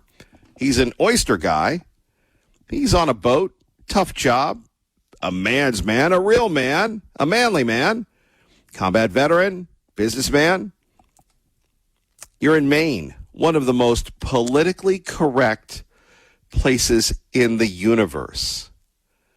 And you're telling me that you don't know on your chest you've got a Nazi tattoo? Bro, come on, man. We all live in a politically correct world. And as I was disclosing to you, I was supposed to have a stress test today. Well, that fell through. And, it's so funny. How not to prepare for a stress test. You get all hyped up and ready to go. Our AM signal was off the air, so we get that back on, and I'm going, ooh, bum, bum, bum, bum, bum, bum, bum. And I'm trying to remain calm. We get that rolling. We had a great first hour of the program. And then, because you're supposed to fast, you're supposed to do all these things. I do all the protocols, and I get this call. Hey, we've got a couple of, issues going on. And I go, wow. And I go, well, I thought I was supposed to be a good Kevin Miller. And I thought for sure I was supposed to, do our very best to remain calm.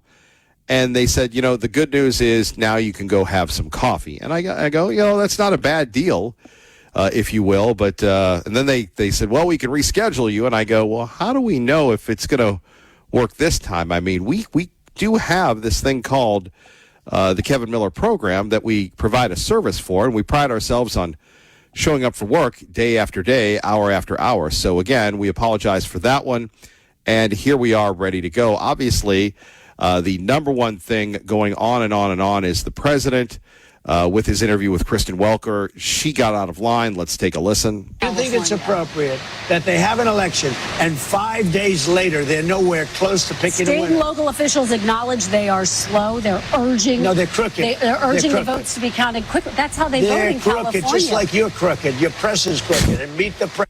Just like you're crooked, your press is crooked. Meet the press is crooked. The media is crooked. Oof. Is crooked. To be fair, I'm not crooked, but let's Really? Let's Well, you continue. play right into their hands. and Let's continue. You're either crooked or you're stupid. You play continue. right into their hands with this rap. You know that these elections are rigged. Your network knows that they're rigged. You know that I won an election in a landslide, and I got 94% bad press. But, Mr. President, you know why I you've got never that? presented Because you have no evidence. credibility. Do you think it's appropriate that they have an election, and 5 days later, they're nowhere close to picking a winner? He's right about that with California at 580-5436-580 KIDO. Then we have the Iranian war where Israel hits Lebanon, Iran hits Israel, Israel hits back, and then the president says, I'm the boss here. I call the shots. I do everything. And you're going, okay. And I'm telling Israel not to fight back, which means Israel will fight back.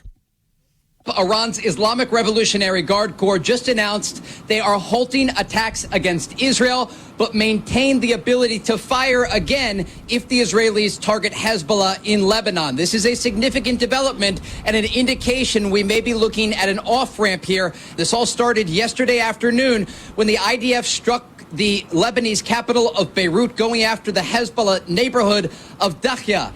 Immediately after, Iranian officials threatened to fire on Israel, and hours later they did just that, launching 4 waves of ballistic missiles toward the northern part of this country, sending hundreds of thousands of people into bomb shelters. Yeah. So the war is going to heat up, and this is something I think beyond the president's control. But let's go back to Kristen Welker here. You know, she's going to get applause. She's going to be a victim.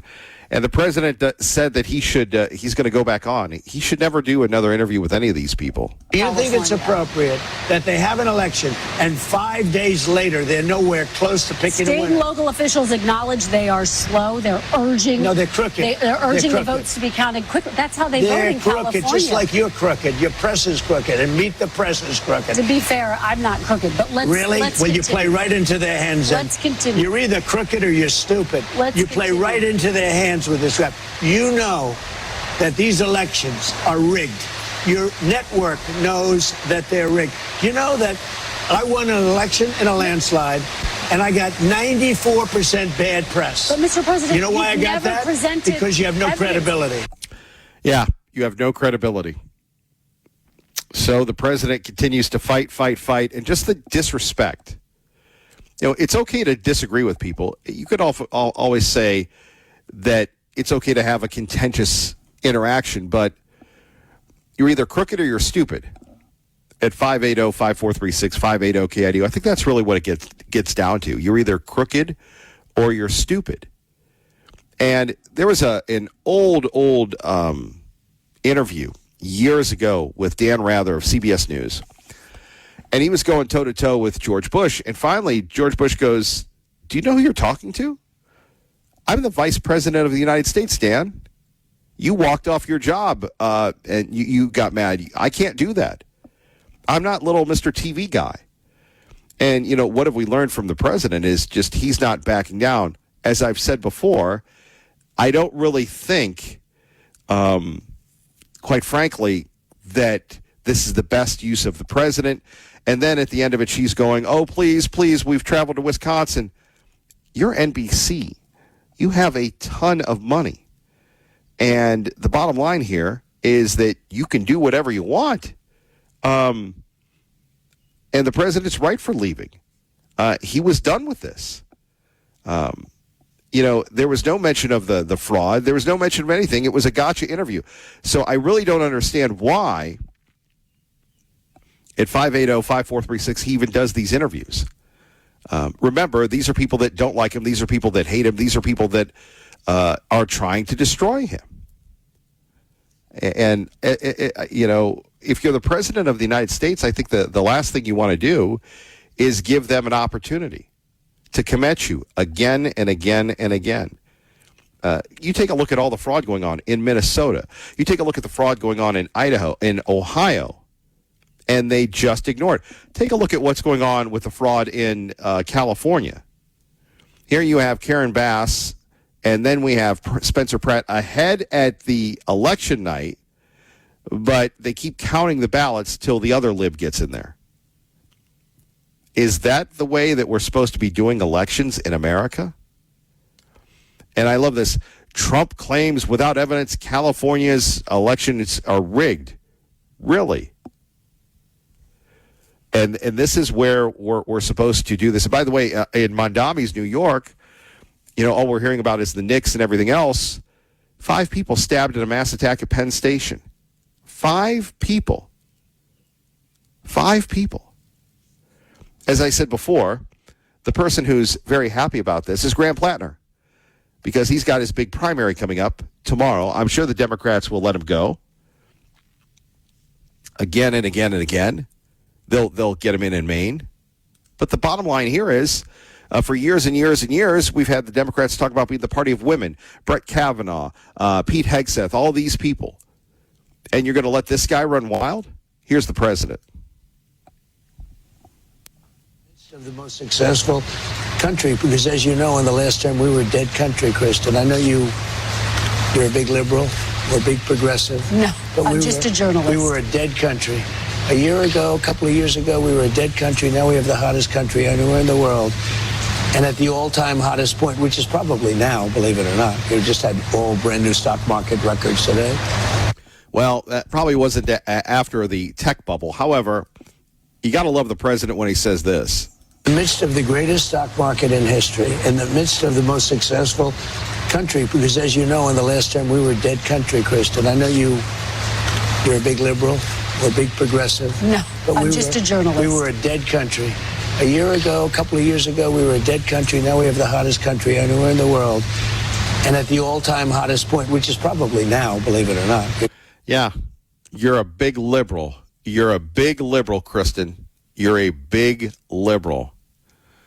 At 580-5436, 580-KIDO. And I love how this goes from, adversarial to Kristen Welker begging the president not to leave.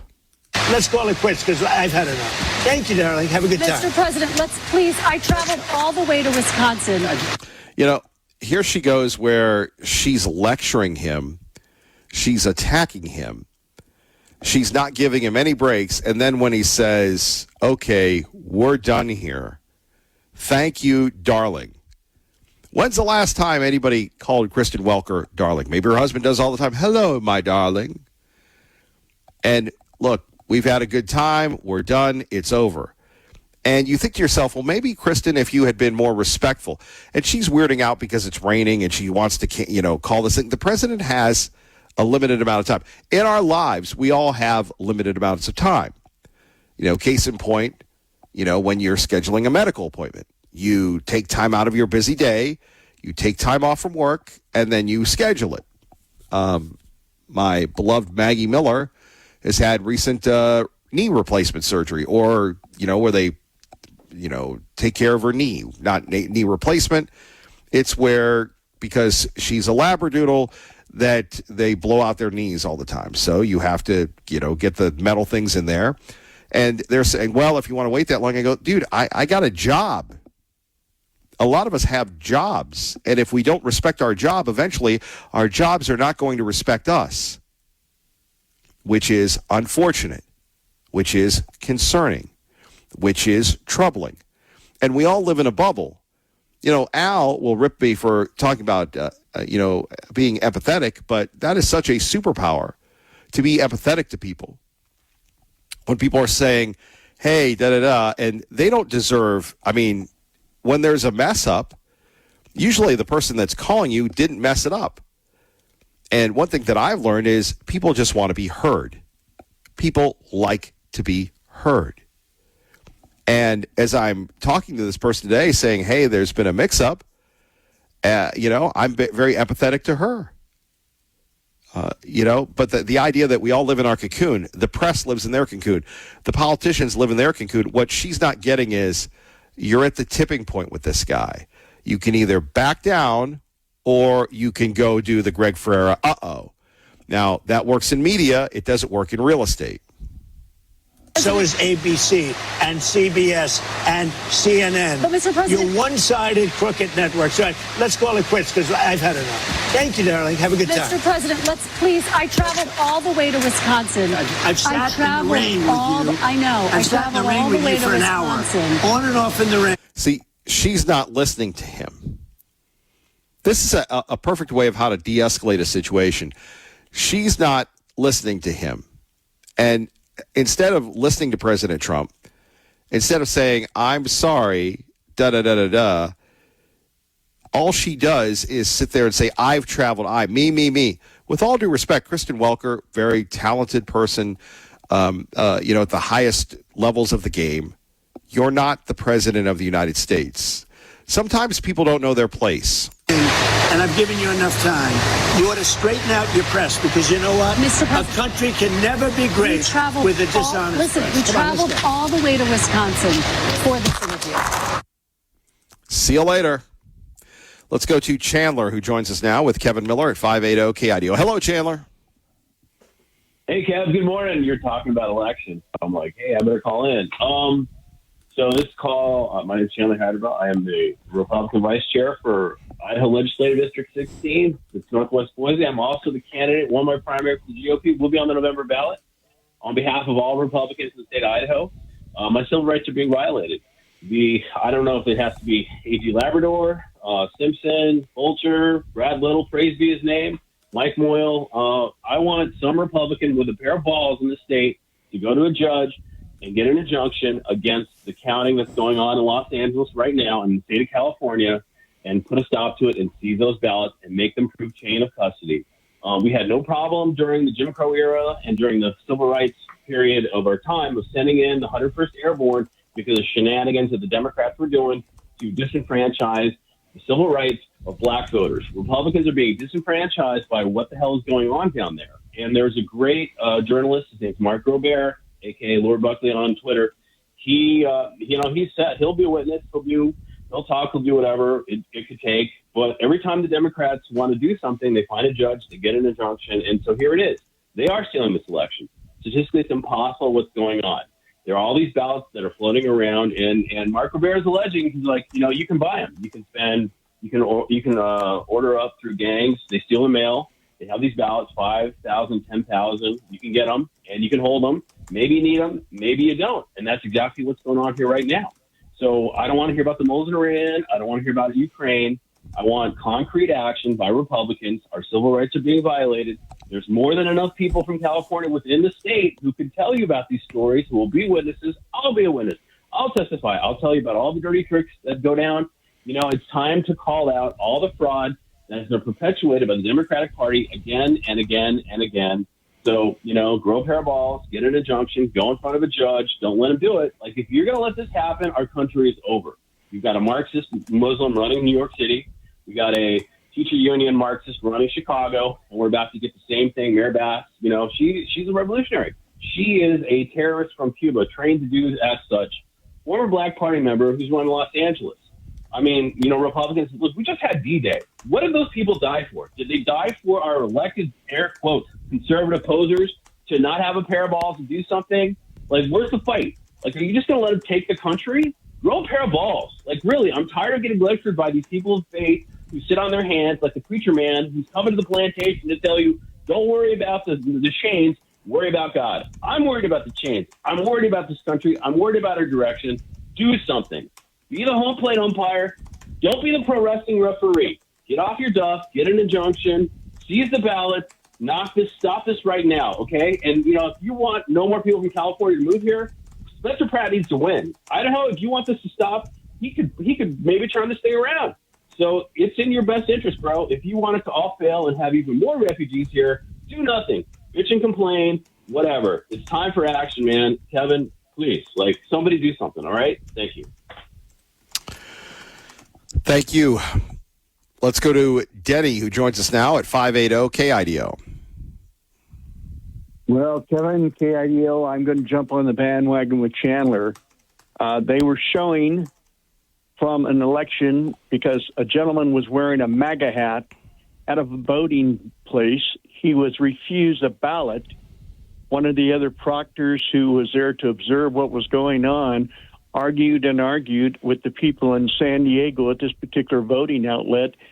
You got to let him vote. Oh, no, he's wearing a MAGA hat.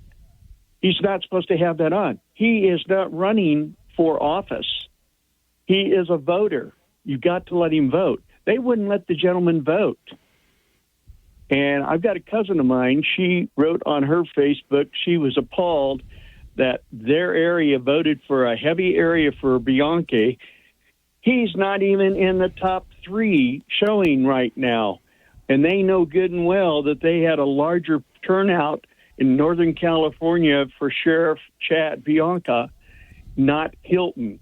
So I'm sorry, there's a lot of cheating going on there, and we need to get it to stop. And Chandler hit the nail on the head with what he just got on sharing. And I hope other people will wake up. That's what I got to share today. And I agree with Chandler, just what he said. So you think they're stealing it, huh? Oh, no doubt about it. But, okay, you go in to vote and you're wearing a MAGA hat and you were in the California area and they told you, Kevin Miller, you can't vote. Why? Because I'm wearing my MAGA hat? Give me my Republican, because they do show the ballot, Republican and Democrat. They know who's voting. Maybe they don't know your name per se all the time, but if, they got to check your address, you can vote in this area, or they just don't give a care. Like you said, they've got other people voting, then ballots suddenly appear overnight. That wasn't there yesterday. What happened? Yeah. And Kristen Welker is defending it. Yeah. How do I know that yesterday, if I worked at a place and we closed the doors at midnight and I counted 22 bags that were still not processed, I come back in at 7 o'clock or 8 o'clock or 6 a.m. the next morning, my God, where did these other 40 bags suddenly appear? They weren't here last night when I left. How did they get smuggled in? The doors were locked, and their secure locked door. How did these bags appear this morning when we come in? Now, I worked security just like some other people you've got on your program, and I know when we worked security before, I know things have changed since. They're going to change some at the Church of Jesus Christ Latter-day Saints. We're going to be changing our door process in our churches over the next 2 or 3 months here in Idaho. So I know things change. But in the days that I worked at a retail store, we had a little clicker that went around. Every person that had a key, there was a little dot identifying that person's key with the entrance and exit, whether it was maintenance, whether it was administration, etc. And that's how we prevented some thefts. However, we also caught thefts the same way. So it's there's got to be a way that they've got this locked down, but we know they've been cheating for years. It's nothing new. So I hope Trump administration and their Attorney General's office for the District of Los Angeles and California will be able to freeze those ballots where they're at so they can stop right now. This is terrible. It's just un-American, and more people have got to be saying something about it and get it done. Well, you heard Welker there. This is just how they do it. Well, that's tough. The U.S. Marshals need to step in, bring them in, bring the FBI in, put a freeze on it, and at the state California Highway Patrol or the Attorney General's office say, oh, you guys can't do that. We're sovereign state. Say, no. We're putting kibosh on it. Lock the boxes, and the U.S. Marshals and the FBI need to go in there and freeze it right now and put a stop on it and overpower the Department of Justice of California, Attorney General there, and also California Highway Patrol will be the ones taking over as the state police, because they will do whatever the governor tells them to do, whether it's right or wrong, and then they'll fight it out in the courts. I mean, look at how many years it took them to prove people cheated in Georgia. They kept denying until a whistleblower finally came by and somebody is serving prison term. What about some of these other states? The same way. It took all this time, and some people served prison, but they admitted that they lied and that they knew things were wrong, but because somebody else told them, keep your mouth shut, it took a whistleblower to come by and admit it. And that's what this is going to take. I'm sorry. Well, and let's hope that we get that. That's what it's going to take. Somebody's going to have, like he said, the balls to come by and say, I can't do this no more. I can't do this no more. They've been cheating, and here's how they've done it. Well, we agree with that, Denny. Thank you for the call. Phone numbers here, 580-5436, 580-KIDO. Kevin Mill in the morning. As we take a look at a couple of things going on, one thing that we haven't talked about that we'll definitely be writing about is the statements concerning the LDS faith from Pete Hegseth. Here is Senator Mike Lee of Utah. Faith of the American people has always been one of its greatest strengths, as is the fact that the Constitution prohibits the United States government from treating people differently based on their religious beliefs, regardless of what denomination they might be drawn toward, they might belong to, or whether they have any faith at all. It's one of the many things that has strengthened our country, and it's especially important in this circumstance that the government recognize the faith of the men and women who serve in uniform and stand ready, willing, and able to die at any moment as they serve our country in times of war. For that very reason, I think it's very unfortunate that the Pentagon has chosen to identify basically every faith group in America that professes faith in Jesus Christ as Christian, with one exception. That is those belonging to the Church of Jesus Christ of Latter-day Saints. I find this offensive, not just because that happens to be my faith, but not just because it happens to be the faith of tens of thousands of U.S. military personnel, but it's also just repugnant to any sense of decency, any sense of our common heritage and our common belief that the government needs to not weigh in on doctrinal disputes between various religious denominations. And so I respectfully am imploring people at the Pentagon to reconsider this. Not just reconsider it, but undo it. Secretary Hegseth, tear down that wall. This is not cool. Get rid of it. Get rid of it now. Thank you. There you have it, Mike Lee of Utah, responding to what Pete Hegseth did over the weekend, and the Department of Defense saying that they don't consider the LDS faith a Christian religion, according to the Pentagon. Senator Crapo has responded on this. We'll read his comments. That is Senator Lee. We will, and this is, again, this one hits very close to home at 580-5436, 580-KIDO. Mike Lee say, can anyone tell me why the Church of Jesus Christ of Latter-day Saints was left out of the list of Christian churches by the Secretary of Defense? Under new military guidance from Pete Hegseth, the LDS is officially classified as non-Christian. My fellow saints, you can love these Christian nationalists all you want, but they will not love you back. More coming up, and we'll hear from Lucille because she wants plenty of time. We're going to give it to her next. Kevin Miller, 580-KIDO. Let's get you to work safely and on time. Hello, Kevin. Hey, what's going on in California? Looks like we're going to have a hanging Chad's Redux. Looks that way, yes. Yeah. What the devil are they waiting for? What they can't, I mean, I know Californians are stupid, but they can't count. They can't count a vote, a simple vote. And what's with the MAGA hat? instead of worrying about voters showing up in MAGA hats, they should worry about voters showing up with an ID card. Don't you think? Yeah. No, these people are cheating because, as usual, that is the only way they win. And so they are cheating. They are desperately, excuse me, trying to count votes so that they can get the number they need, not the number that it is. And in one way, this is expected, but on the other hand, it's always annoying. It's always annoying because we know what they're at. And you know what? Chandler's on the right. I mean, way to go, Chandler. I agree with everything he said because he's absolutely right. What we have to do is just get in, slap these imbeciles up the head and tell them to behave themselves. And yes, they're going to cry, Nancy, yeah, President, yeah. They will anyway. Yeah. Regardless of what we do or we don't do, they will anyway. And we're going into another, remember that lamentable episode? Pregnant Chads, hanging Chads, this Chads, that Chads.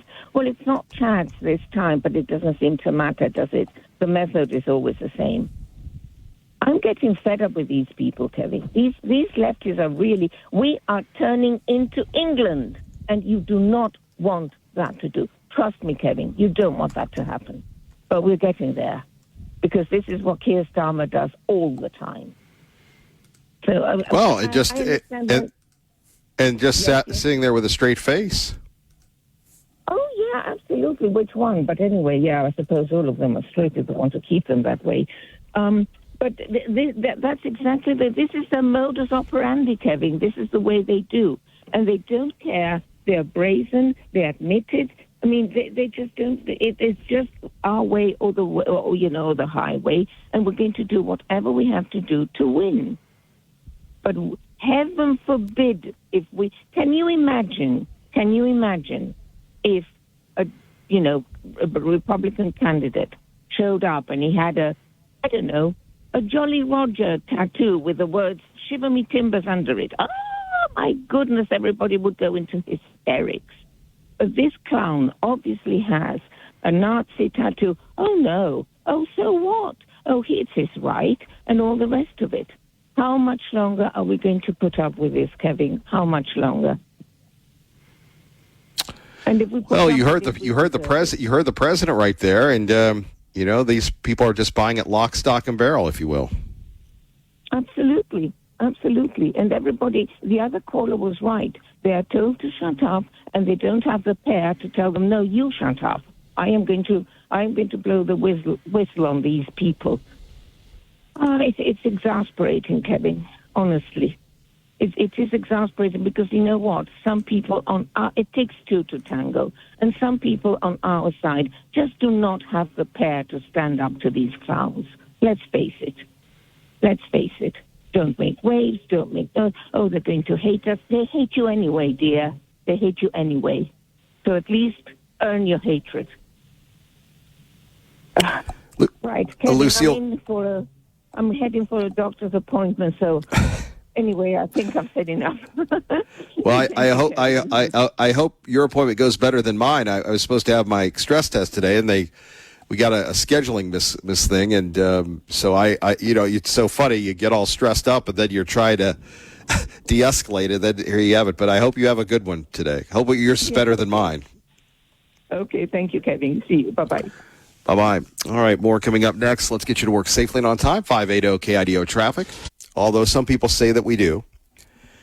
In addition to that, we have the Department of Defense not characterizing the LDS faith as Christian. And we have the president calling out the media. It's funny. People are very sensitive about their faith, as they should be. We're a faith-based show. We welcome all faiths. The issue here is, here you have one of the most powerful senators in the country, Mike Lee. You think to yourself, what is Pete Hegseth doing? With all due respect, what is Pete Hegseth doing? The American people has always been one of its greatest strengths, as is the fact that the Constitution prohibits the United States government from treating people differently based on their religious beliefs, regardless of what denomination they might be drawn toward, they might belong to, or whether they have any faith at all. It's one of the many things that has strengthened our country, and it's especially important in this circumstance that the government recognize the faith of the men and women who serve in uniform and stand ready, willing, and able to die at any moment as they serve our country in times of war. For that very reason, I think it's very unfortunate that the Pentagon has chosen to identify basically every faith group in America that professes faith in Jesus Christ as Christian, with one exception. That is those belonging to the Church of Jesus Christ of Latter-day Saints. I find this offensive, not just because that happens to be my faith, but not just because it happens to be the faith of tens of thousands of U.S. military personnel, but it's also just repugnant to any sense of decency, any sense of our common heritage and our common belief that the government needs to not weigh in on doctrinal disputes between various religious denominations. And so I respectfully am imploring the people at the Pentagon to reconsider this. Not just reconsider it, but undo it. Secretary Hegseth, tear down that wall. This is not cool. Get rid of it. Get rid of it now. Thank you. You know, when you start losing your allies, you're in trouble. When you start losing your allies, like Mike Lee, that's not good. It's unforced error. And now, at 580-5436, we're not going to debate doctrine. We are going to debate why in the world would you do this? Why in the world would you do this? Now, again, it's Pete Hegseth runs that thing. You've got a war going on. You've got Ukraine going on, funding issues. And here you have, what's more personal than your faith? One of the most powerful senators from Utah. Now you got, and by the way, Mike Crapo, he ain't no slouch either. He's chairman of finance. You think he's not going to be looking at the Pentagon budget? They need to fix this. 580-5436, 580-KIDO. Not to be outdone, as we're talking about the topic du jour, if you will, the president called out NBC for being what they are. Really? You play right into their hands. Let's continue. You're either crooked or you're stupid.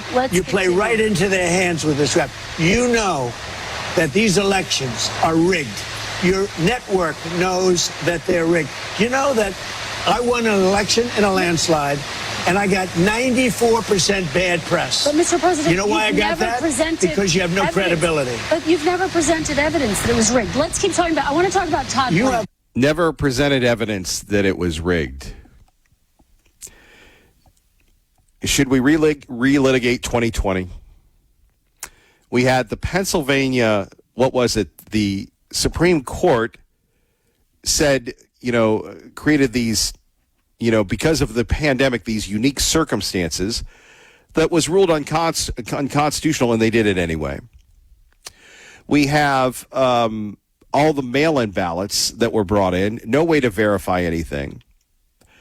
And was Joe Biden elected? Yes, it was certified. Was it the most fair, honest election ever? In my opinion, no. But the law is the law. Okay? And Donald Trump still can't get over that.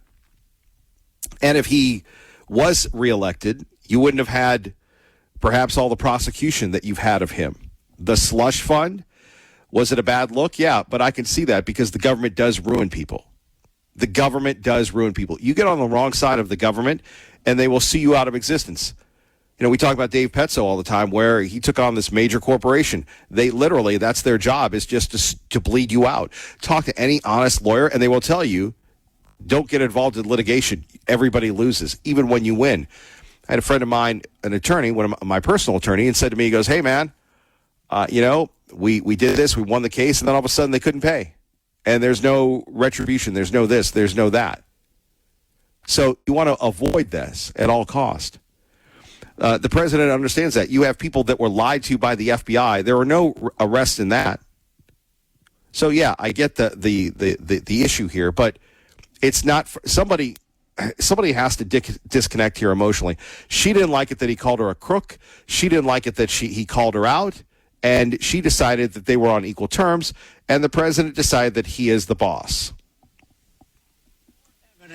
Than ever presented. Let's talk your about elections you in went this to country. court. We're like a third world country. But, sir, your elections are crooked, and you're crooked, and Meet the Press is crooked, Mr. and so President- is ABC and CBS and CNN. But, Mr. President- You're one-sided crooked networks. All right, let's call it quits because I've had enough. Thank you, darling. Have a good time. Mr. President, let's please. I traveled all the way to Wisconsin. I've sat in the traveled rain with all you. the- I know. I I've sat in the traveled rain all with the way you to for an hour, Wisconsin. on and off in the rain, and I've given you enough time.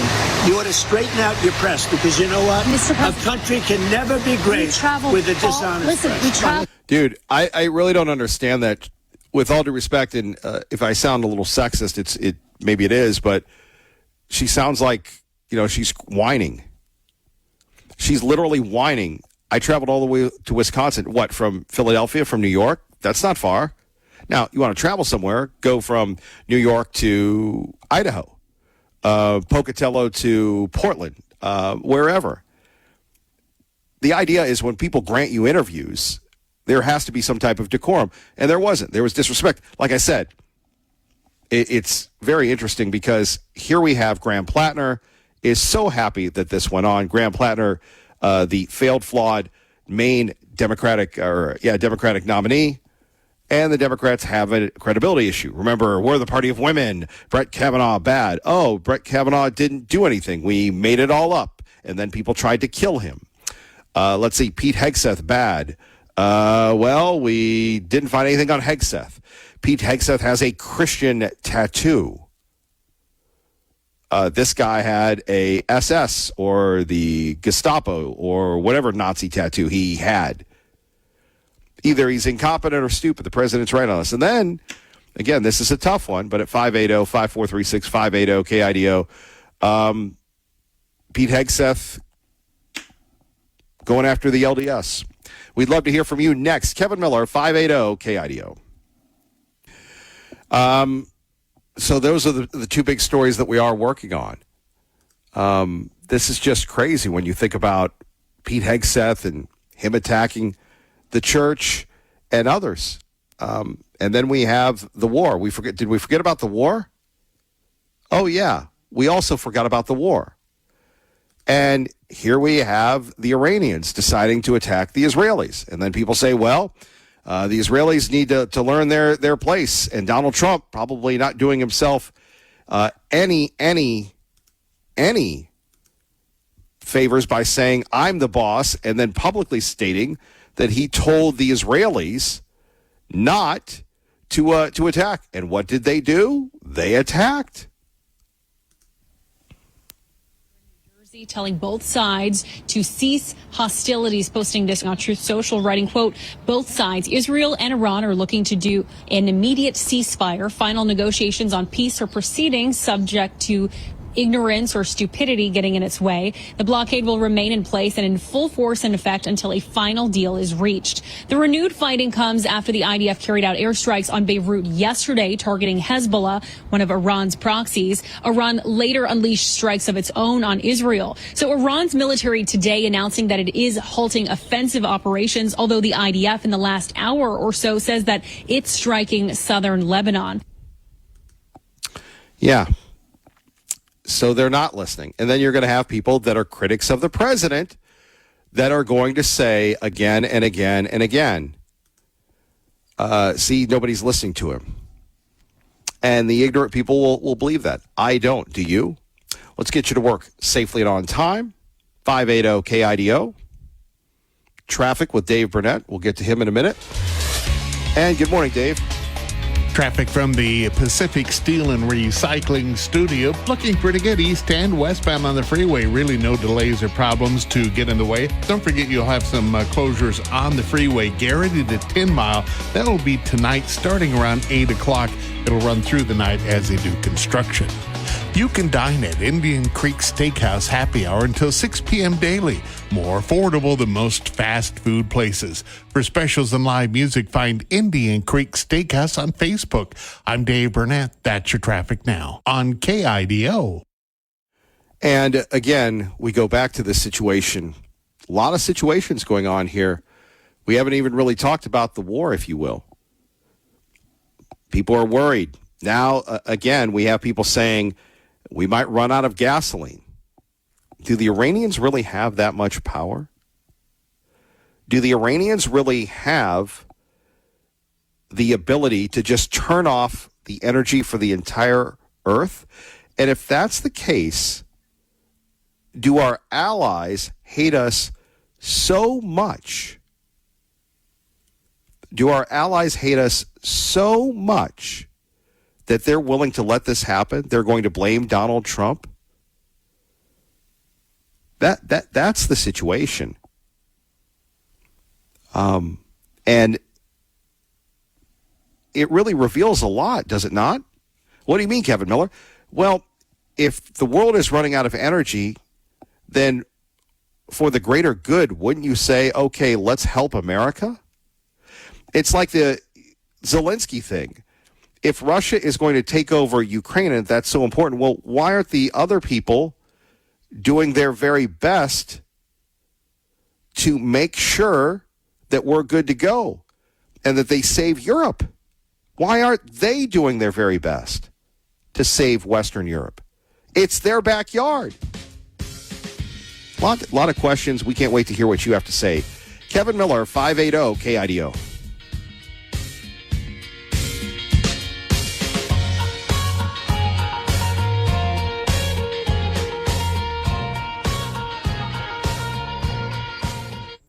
So you take a look at the comments of Senator Mike Lee concerning the LDS faith.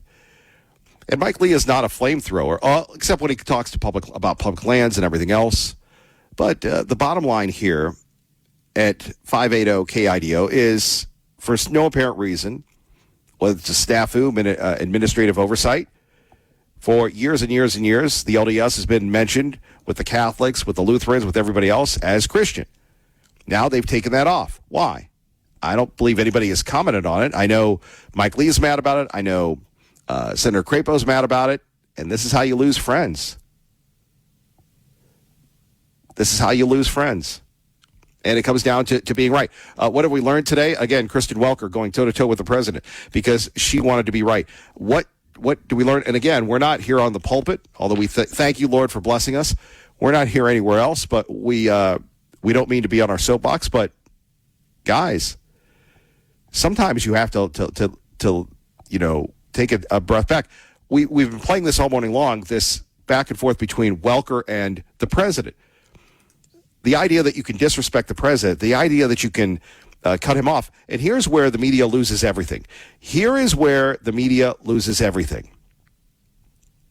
The media loses everything because they don't treat the Democrats the same way. They don't treat the Democrats the same way. Look, we all have our days when we're not at our best. How about Joe Biden and Jill's on a book tour and then Joe just comes up and goes, who do you love the most? And she says, Mitzi or somebody. Are you crazy?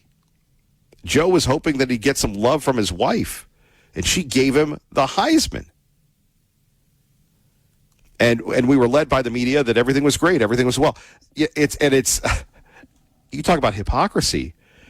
The same media now is telling us that the economy is bad, the Iranian. I mean, if you get bad news all the time, you're going to believe the bad news, are you not? So, three big topics. The president going toe-to-toe with Welker. In the midst of the greatest stock market in history, in the midst of the most successful country, because as you know, in the last term, we were dead country, Kristen. I know you're a big liberal or a big progressive. No, but I'm just a journalist. We were a dead country. A year ago, a couple of years ago, we were a dead country. Now we have the hottest country anywhere in the world. And at the all-time hottest point, which is probably now, believe it or not, we just had all brand new stock market records today. Yeah. So Welker, again, on the attack. Again and again and again. Well, we what's it going to take? And I don't even want to say this, for them to blow up the war, blow up Manhattan, for people to take the Iranians seriously. Candidate to a first-term president, what changed? Because you insisted no new wars. First of all, I didn't guarantee no war. Why would I have built the strongest military in the world? I built our military. I inherited a terrible military. We had no equipment. We had nothing. I built a tremendous military. Biden gave a lot of it away, but it's still a relatively small portion compared to what I built. But you said it over and over again, Mr. Why would I President. build a military? Now, I didn't want to use this, but I'm doing you and everybody else a big favor. In the midst of the greatest stock market in history, in the midst of the most successful country, because as you know, in the last term, we were a dead country, Kristen. I know you're a big liberal or a big progressive. More coming up next. Kevin Miller, 580 KIDO. Goldthorpe, who joins us now on 580 KIDO. Hello, Kent. Hey. Hi, Kevin. You have a good weekend?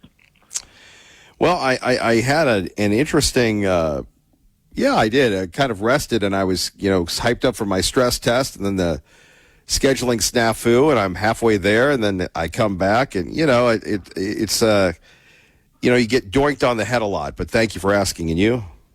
Well, yeah, I understand that. I've been boinked a few times myself. I'm not really all that thrilled with our health care system generally, but that's another topic.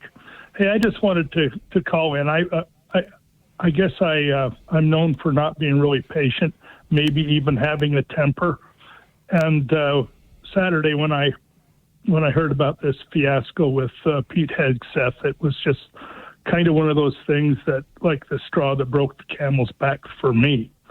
I remember my father during World War II.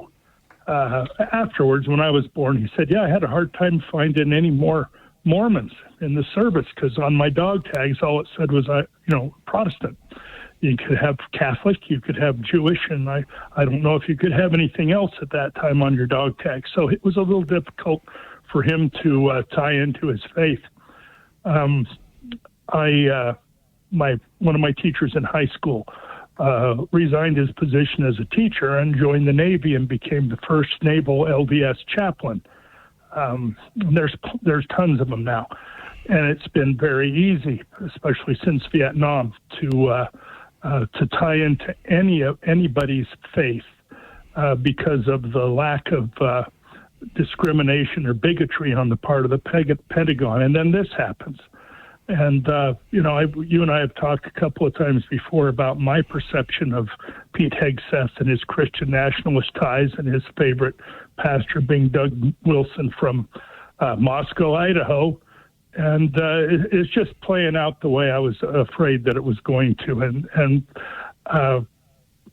as far as I'm concerned, if you poked around him a little bit more, you'd probably find enough reason to be scared to death to have him as the Secretary of Defense. Sorry, I don't call him the Secretary of War.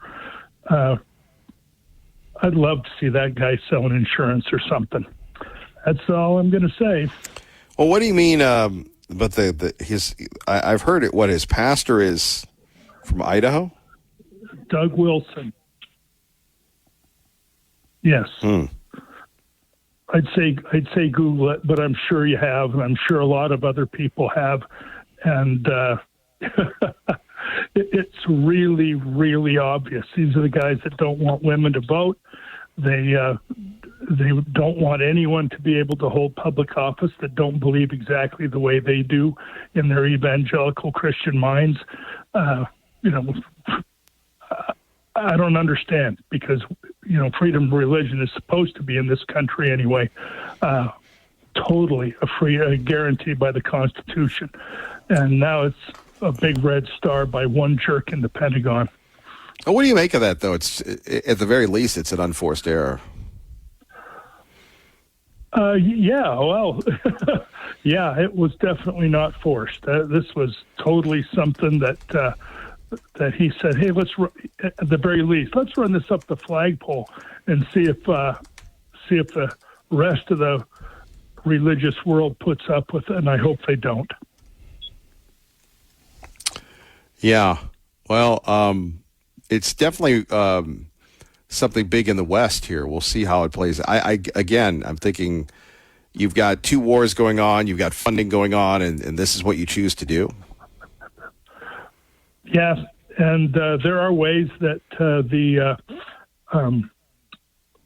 open-minded religious community in Congress, including those of the LDS faith, can make this very apparent to the administration and Mr. Hegseth. Indeed. Kent, thank you for the call. See ya. Bye. Bye. Phone numbers here, 580-5436, 580-KIDO. Thank you all for joining us. Kevin Miller in the morning, brought to you by our friends at Window World Boise, windowworldboise.com. Let's take a look at a couple of other issues. Again, like I said, we've got so much going on here today that it is one of those busy news days. We've talked about the media. We've talked about Pete Hegseth going after the LDS. Back to the war.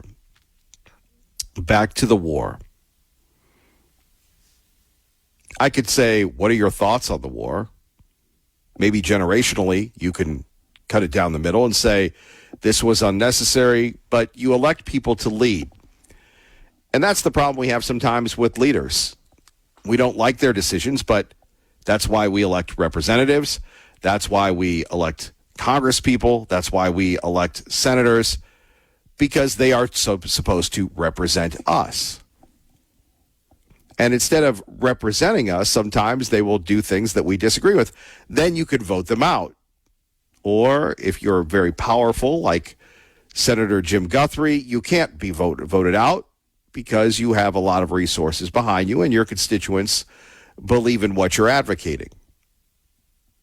Truly remarkable. And here we have, as I said before, we have the deadliest of deadly. They're killing innocent people. Are we just to say it's not our problem, it's not our gig until it is? We have people saying, well, no one's... It's funny, and if you're on Facebook, I call them the MAGA hunters. There's a new group of young 20-somethings.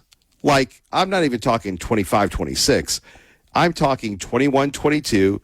Maybe they're college educated, maybe they're not. But they scroll, they scrape, whatever they do, probably get coaching by Claude and everything else on how to take out the president's older people. And so what they do is they get on and go, I want someone who's going to vote for Trump. And they do this show where you'll have somebody on and they'll go, my name's Chuck. Would you vote for Trump? Yeah. And then they'll engage in an argument. They'll say with a straight face that Joe Biden was the best, the economy was better, that things are going bad. Now, remember, they don't have the perspective, the life experience, or really the understanding to get just how bad Iran is. And some of them probably do not support Israel as much as older generations of Americans do. And you have Israel that apparently they got caught spying on us again, so we might sanction them. And as I said before, this is what you're up against. You're up against people that this is the way it is. No, we elected President Trump to get us through the tough times. How many times has life been so good for us since the Great Recession that we don't remember tough times? That the pandemic was not a tough time? Where everybody sat at home and went, I'm going to get paid to do nothing. I'm going to get paid to do nothing. Hey, what's on Etsy? What's on Shopify? Yeah. That's the wild thing. So that's one.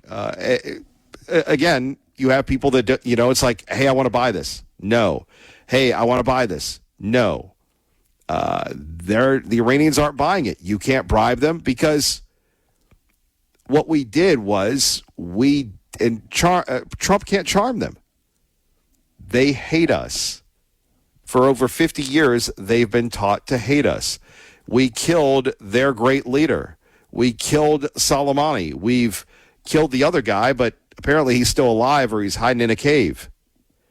And the fact that we refuse to make them feel the pain even more by taking out the electric grid, by taking out Karg Island. We are fighting them, not truly, with the rules of war. We're just sitting back and saying to ourselves, okay, ollie, ollie, Oxenfree, give up now, guys. And they're not giving up. Then you have the president who gets on the media and says, I told the Israelis, don't fight back. So if you're in Israel, are you going to listen to President Trump? Because if you do, then all of a sudden you don't have an Israeli leader. Who you have President Trump running things. President Trump to get his reaction to the ongoing missile attack. As I was speaking with the president out the window, I could see some of these incoming missiles headed toward the northern part of this country. The IDF says they were able to shoot down the majority of the incoming fire, but the president telling Fox News it's certainly not going to help negotiations. I asked him if he had a message for the Iranian regime. He said, what I would suggest to Iran, you've shot your missiles, that's enough, get back to the table and make a deal. President Trump indicated in our conversation that negotiations with Iran were progressing toward a possible agreement as early as Monday, Tuesday, or Wednesday of this coming week. He told me, and he said now this takes place, and so the president will likely be briefed in the hours ahead about what is happening right now, this exchange of fire that again started earlier today with the Israelis striking the Lebanese capital of Beirut in response to Hezbollah attacks against their country. And so there's been this back and forth taking place. And I asked President Trump if there was coordination with the Israelis regarding the strikes in the Dakhya neighborhood of southern Beirut earlier today. He told me there was not coordination with... Yeah, there's no coordination. President's in a tough spot. Now you have people trying to sue. Again, one of the coolest things to be done, again, not my personal cup of tea, maybe put it on the National Mall, but the president's an event guy, so he's got the UFC at the White House. Now someone's suing to stop that. Never mind, everything has been built around it. Never mind that it has been, this great monstrosity is there, and now they're trying to sue to stop that.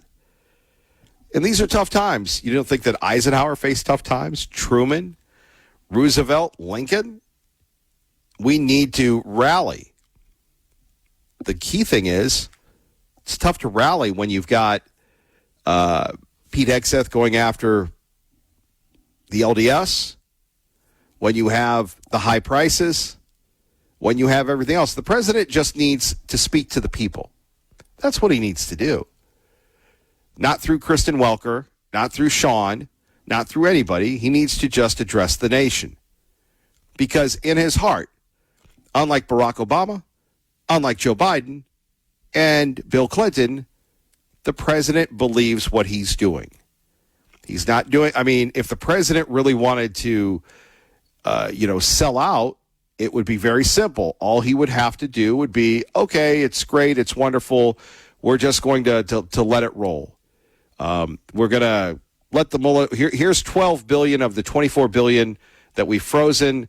Open up the Straits of Hormuz, it gets going, and look, their haters can hate, but I did more than anybody else in the world. Let me defend the president for a moment here. The president of the United States has done more to stop terrorism than anybody else. Anyone else. Anyone. More than Russia, more than England, more than Frenchy French, more than the Hawaiians. I'm just stream of consciousness. More than Mexico, more than China. What he did was what we elected him to do. And I know Jim and Star has a big issue with high prices of gas. If you believe that the Iranians are going to kill us, you cannot allow them to have the weapons. If you believe that the Iranians are that big of a threat, then you take them out. And we could see with half a military or a third of the military, they are still a legitimate threat. And I wish, and it's funny, somebody sent me this goofy thing where we're one of the top 100 podcasts in the country, conservative podcasts, not top 100 podcasts. And I'm looking over people and I'm going, well, maybe that's right. Maybe it's a marketing outreach or whatever. But I wish to a point that we could just say to conservatisms, not just MAGA people, and we love the MAGAs, but to everyone. And that means the establishment people as well, that, guys, this is a huge point in American history. Again, the president, I'm going to take out Kennedy. I'm going to take out Cornyn. I'm going to take out Massey. By the way, Cornyn did himself in by his gun rights votes, by backing the bad gun bill. Kennedy, I don't know what the deal with that guy was, but the fix was in, and the Romney, Bush Republicans don't like that they can just, well, that's good enough. They just want to go back to being Democratic light. And what we're seeing right here in Idaho, and let us be the harbinger of things to come, is the incredible, insane post-Trump Republican Party. The Bushes, the Romneys, the Mitch McConnells, they're going to want back in.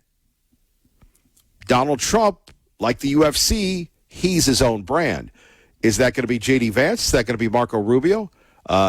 Sean Duffy? I don't know. But what we're seeing here is the guy doing the right thing, and once again, our allies and everyone else, they're going to blame him for giving us the medicine. And really, and this goes back to Scott Pelley being fired from 60 Minutes. And we could play the clip of him with the New York Times, and he's crying and everything else. Dude, when you sacrifice things for your job, and we all do, and then all of a sudden you're dismissed that way, yeah, you're allowed to have a big ego. It's a big ego is what gets things done. And when your strength is used against you, like what happened with Pelley and others, like what's happening with the president, you're not going to be very productive. You're not going to be rolling. So my point there's either two things going on. The president is totally right, and no one is supporting him, NATO, Schmado, and Beto, or they're right to sit on their hands, and the Iranians are going to be good little mullahs and not attack people that bend the knee. You tell me. Kevin Miller, 580-KIDO. 580-5436, 580-KIDO. Again, appreciate that. I thought we were taking today off, but misalignment there with the stress test. Then they go, hey, we can get you in here. I go, dude, I got to work. You ever had that before? And I talked a little bit about this with my beloved Maggie. Just had where they put they blow out their knees, little labradoodles, not so little, and they attach the thingy to keep it going. And they go, well, you want to do this? Look, I got to work so I can afford to pay you people. And we all live in our cul-de-sac of comfort and our cul-de-sac of conservatism. But the idea that the lack of empathy for the president of the United States is truly alarming. Well, Kevin, he calls people out. I get that, but he's our guy. If you ever have had a leader or a coach or someone that's gotten the best out of you, it's not that great at the time. It's truly not. Not good at the time. But it makes you a better person. And you can't tell me that taking down the Iranians did not make us a better country. That's the craziness of it all. Let's get back to some of the sound. We are monitoring the situation in Maine. Kevin Miller, what do you mean about Maine? Well, they're going to elect this guy, Plattner? Well, as far as I know, of all the names you just mentioned, only one person had a Nazi tattoo and has chosen to lie about it, and that's Graham Plattner. I mean, he roots for American military deaths. He's mocking rape victims. He demeans rural Americans. He's been abusive to women. I mean, this is what Democrats are signing off on. This is their most celebrated Senate candidate in the country right now. And in fact, his campaign was bragging that after all of these things came out, he raised $200,000 online. You have Democrats across the country investing in Nazi tattoo, abusive to women guy. I mean, that's what the Democrats are signing off on. That's what they're lining up for. You see pictures on the screen right now of Ro Khanna. Ro Khanna was out there believing everything that was ever said, every false narrative about Brett Kavanaugh. And now he's arm in arm with a guy who's clearly abusive to women. I mean, this is the most insane amount of hypocrisy in the pursuit of political power. Some Democrats have said, I'm not comfortable with this.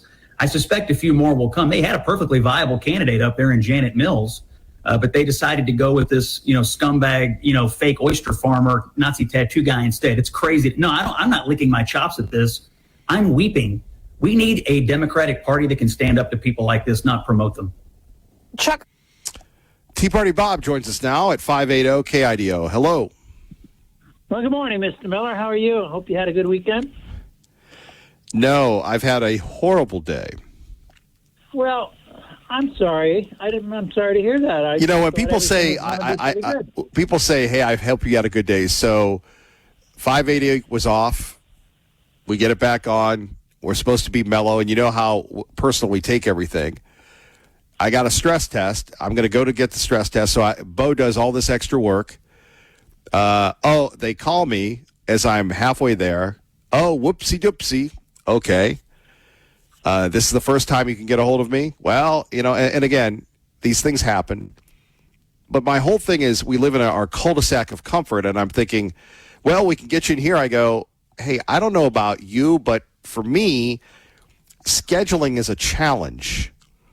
And I can't just whoopsie-doopsie do these things. So, no, I've had a lousy day. Thank you for letting me relitigate that and triggering me, sir. Well, you know, I'd say that there are forces against you, my friend. They're not working with you. Those are the forces of evil, my friend. I know. I've been there. Yeah. Anyway, where everybody seems to be talking about these California elections and how long it's taking to count the votes. And feel free to interrupt me anytime because I know you like conversation.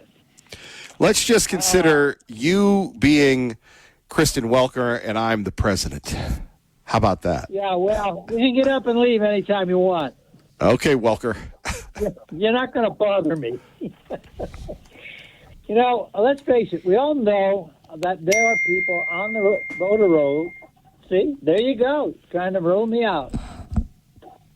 That should not be there, and no one wants to take the time or the effort to clean them up. Yeah. Aside for maybe a few legal people who have found 5 million people that shouldn't be on those rolls.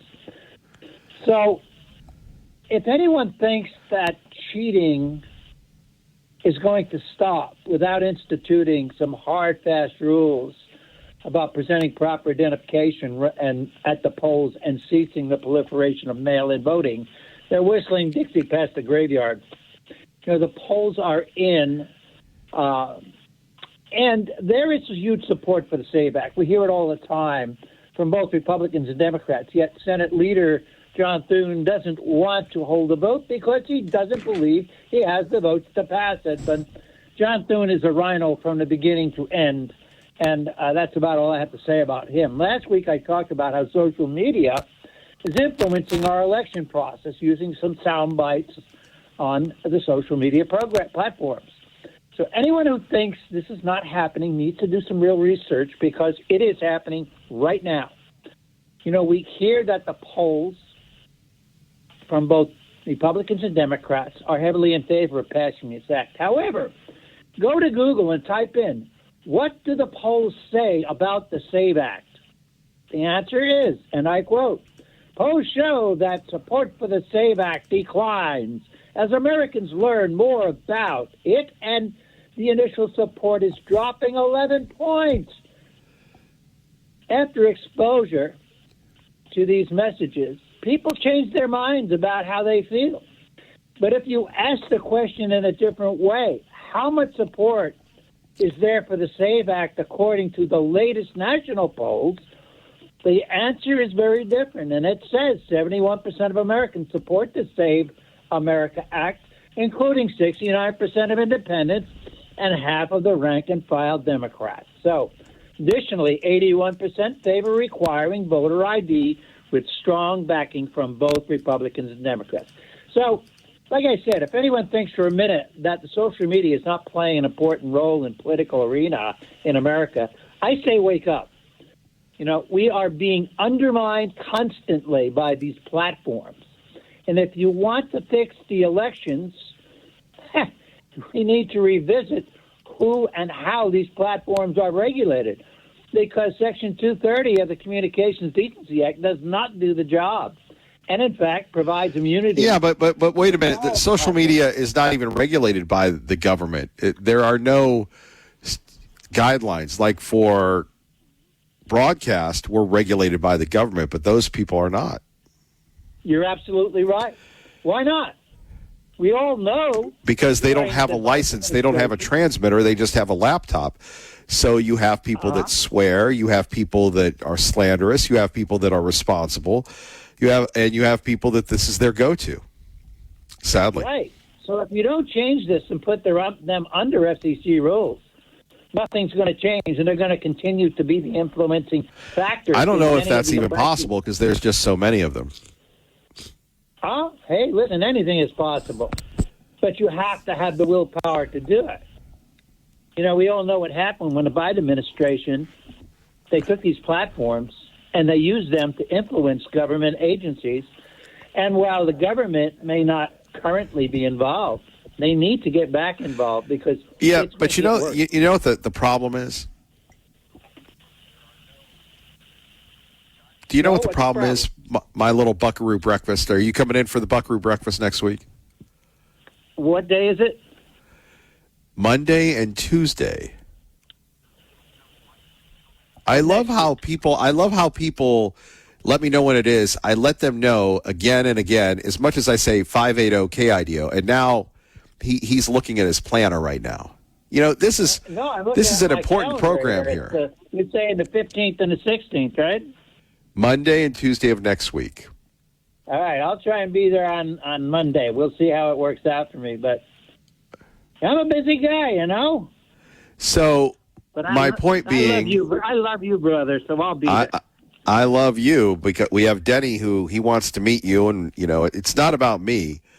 I have a lot of people that like meeting everybody there. It's like a meetup for this program. So what I'm saying to you is the old line from Dick Cheney, you're making it awful hard for me to be your friend. And the president is making it awful hard for anybody to be his friend right now. He's just smacking everybody. And I'm not saying that they don't deserve to be smacked. You've been smacked. You smack people. Sometimes you got to play the Kenny Rogers back in the day when that song was on the Hot 100, and you got to know when to hold them and know when to fold them.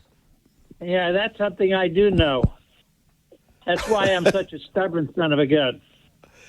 But so here we have the entire world energy system going to collapse, and no one is going after the Iranians except us, and they think we're the problem.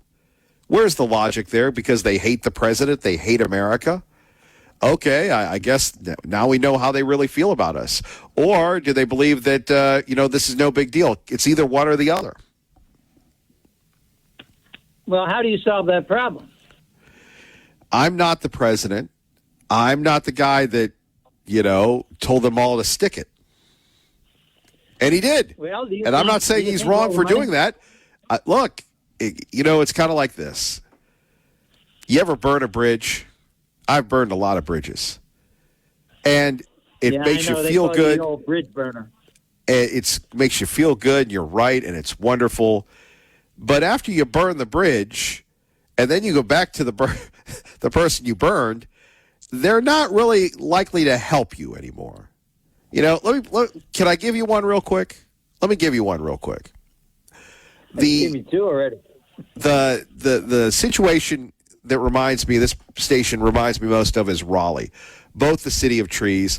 I wasn't allowed to have a political opinion there. Okay, so literally no one knew I was a conservative. It was the remarkable, and there were a lot of things that went on in Raleigh, and there was a lot of, I guess you could say, trauma and abuse.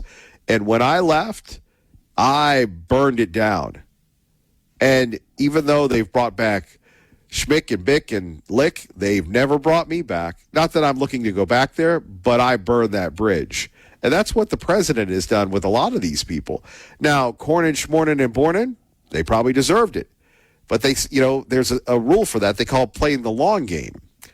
And, I'm not judging the president. I'm just kind of seeing where we are. I mean, when he's telling Netanyahu, don't fire the missiles, why is he saying that? Netanyahu is going to fire the missiles. War is hell, they say. But what's going on over there now between Netanyahu and the Houthis and all the other crazy people that have been financed by Iran, if it were up to me, I'd just go in there and blow the hell out of them. But he's not going to do that, and I'm not sure why. Maybe he's just trying to be, a little better person. But I will. I say can one tell you thing. why. I can tell you why. Because you had the media and the Democrats saying that if he does what everybody else has done in war, that's a war crime. And this is a man who's been prosecuted for things that no one else in the world has ever been prosecuted for. Oh, I agree with you. Well, lawfare is in vogue. Let's face it. I need to ask you a question, though, about Pete Hegseth. You know, and a quick word from me about his comments about the Mormon religion. He had no business saying what he did about the Mormon religion, not being a Christian religion. He is in charge of our military, not our religious belief system, and needs to stick to his job that he was appointed to do, instead of making comments about religion, as he is not the national military theologian. He is the Secretary of War. People all make dumb comments. That, as far as I'm concerned, was a dumb comment. Yeah. You know, you got Mike Lee that's mad, Mike Crapo's that mad. Back to my point, he's not making a lot of friends. don't disagree in some ways. By the same token, I still think he's doing the right thing, and I'm behind him 100%. Here's the lead from the Salt Lake Trib. Our Latter-day Saints Christian, the U.S. Department of Defense doesn't think so or doesn't say so. Why would you even allow that to go on, man? I don't know. We're seeing an awful lot of strange things go on nowadays, especially with people like Planter and some of these other clowns that are running. But what that does is it puts Planter off the front pages. Yeah, I know. I realize that. Well, do you? Yeah. I see it happening. I mean, look at this dope who went to Wisconsin and then started grilling Trump like he was a prisoner of war. That was a failure of that was a failure of his staff. His staff should have protected him from that. There was, and maybe you can't stop him. You would know. You've been in a room with him, but there was no upside in hanging out with Kristen Welker, and she has played the administration. She's got more access than anyone else. And look, you have to come to an agreement. Okay, and look, I've done that in this town. We don't really reach out to anybody because they're not interested in conservatism. They're all liberals when we're talking about media. And so you just decide you're not going to put yourself out there. And he did. And the fact that no one came in and said, okay, time out. And the fact that she was so in the moment, a person that has to look at her briefing notes. I agree. It's just it's again another unforced error, and you know sometimes that happens when the world is against you and numbers eventually catch up with you. And I think that's what we're seeing here. Well, it's got to turn around at some point in time. I do believe that, and I'm just no, they don't want it to turn around because the idea is they want to stomp out the grassroots conservative MAGA revolution. They want to go back to Romney. They want to go back to McCain. They want to go back to Bush, and that's their Republican Party. Personally, I doubt that that's going to happen. I don't know. Tea Party Bob, thank you for the call. Kevin Miller, 580 KIDO. And do want to remind you, coming up, more tickets to the Boise Music Festival. Not only that, but we're also looking at next week we'll be at the Snake River Stampede. Looking forward to that as well. So this story that will continue to resonate. Let's see. Looking at a couple of these headlines, we'll go to Salt Lake on this one. Our Latter-day Saints Christian, the U.S. Department of Defense doesn't appear to think so. From Tamara Kelmsley. For nearly a decade, the Church of Jesus Christ of Latter-day Saints has been engaged in a top-down rebrand meant partly to solidify its focus and bona fides as a Christian religion. The top U.S. Department of Defense, led by conservative evangelical Pete Hegseth, appears unconvinced. On Friday, spokesperson Sean Parnell confirmed on social media a report that the department had trimmed its list of recognized religion affiliations used by chaplains from 200 to 31. Man, so you put that in perspective, you're going from 200 religions to 31? I didn't know there were 200 religions in the world. That shows you how out of whack, really out of whack, the Biden military department was. All these issues going on, and we've created 200 religions recognized by, it's like, how many genders are there? 200? Who knows? The Latter-day Saint faith was among those to make the cut, but here's the catch. The list denotes 20 faiths as Christian, including Catholic, Orthodox Christian, Baptist, Jehovah's Witnesses. I'm sure the Lutherans are on here, but not on this one. Not, however, the Utah-based faith. Added by the Salt Lake Tribune, if the omission was intentional, a member of the Department of Press team pointed out the statement by Parnell. The Office of Secretary of War is announcing a significant change to the Department of Defense categorization of religious affiliations. In a long overdue move, we reduced it from 20 unmanageable categories to 31. With this move, we are returning to the original intent. This decrease in religious affiliation codes is not designed to make any claims of legitimacy of any faith or religious belief, nor is it intended to provide a list of officially approved religions. Rather, it is designed to allow chaplains to quickly look over at the religious composition of their units and determine how they structure resources to best provide for warfighters of all faith groups.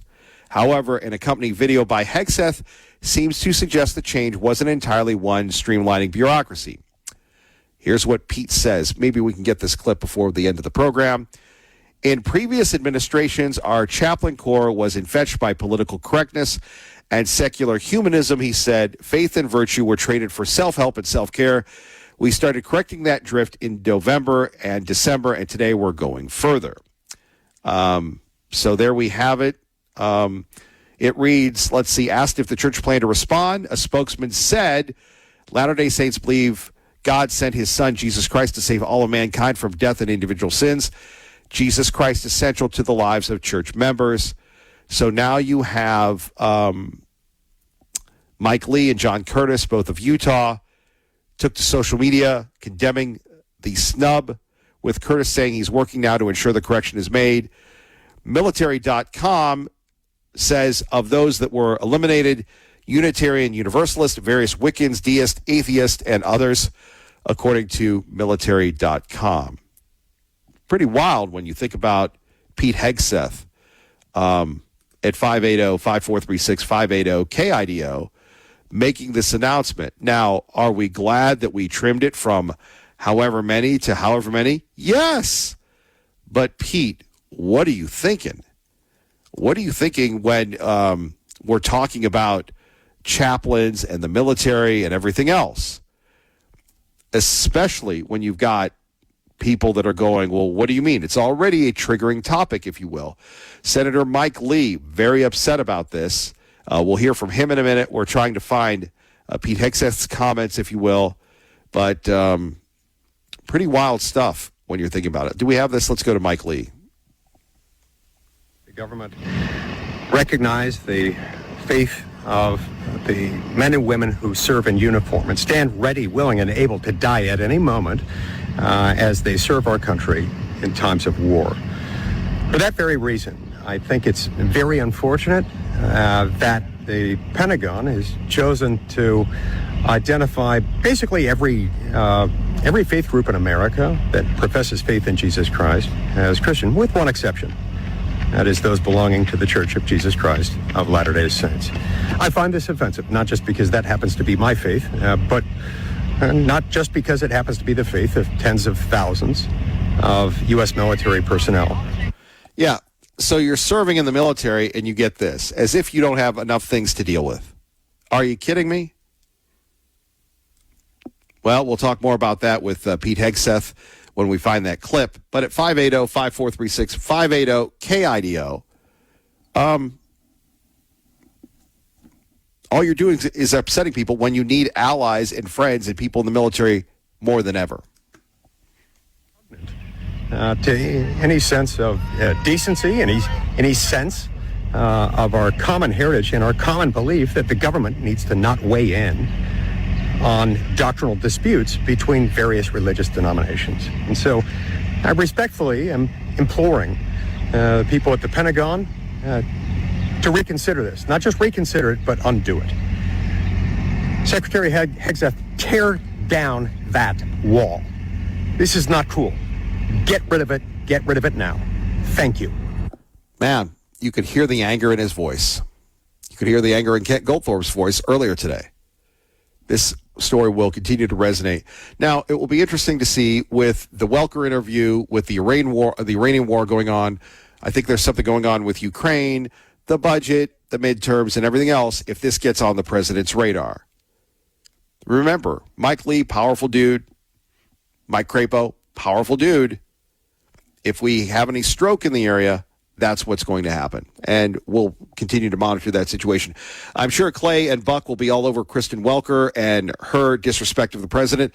And we've litigated this for, 3 of the 4 hours today on this program. There has to be some respect. And the fact that they don't respect us tells us a lot about them. In the end, you get more when you listen. Look, it's talk radio. Sometimes people say that this is listen radio.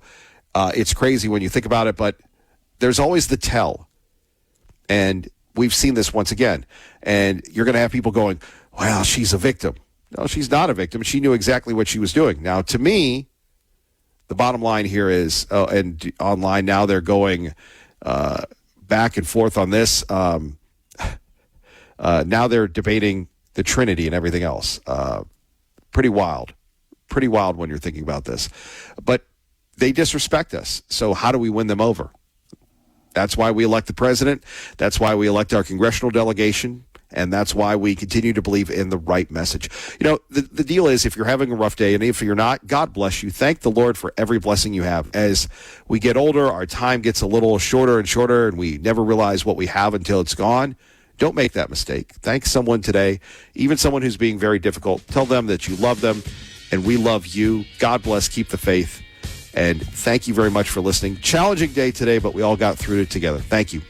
Fox News next on your home for Fox News, 580 KIDO.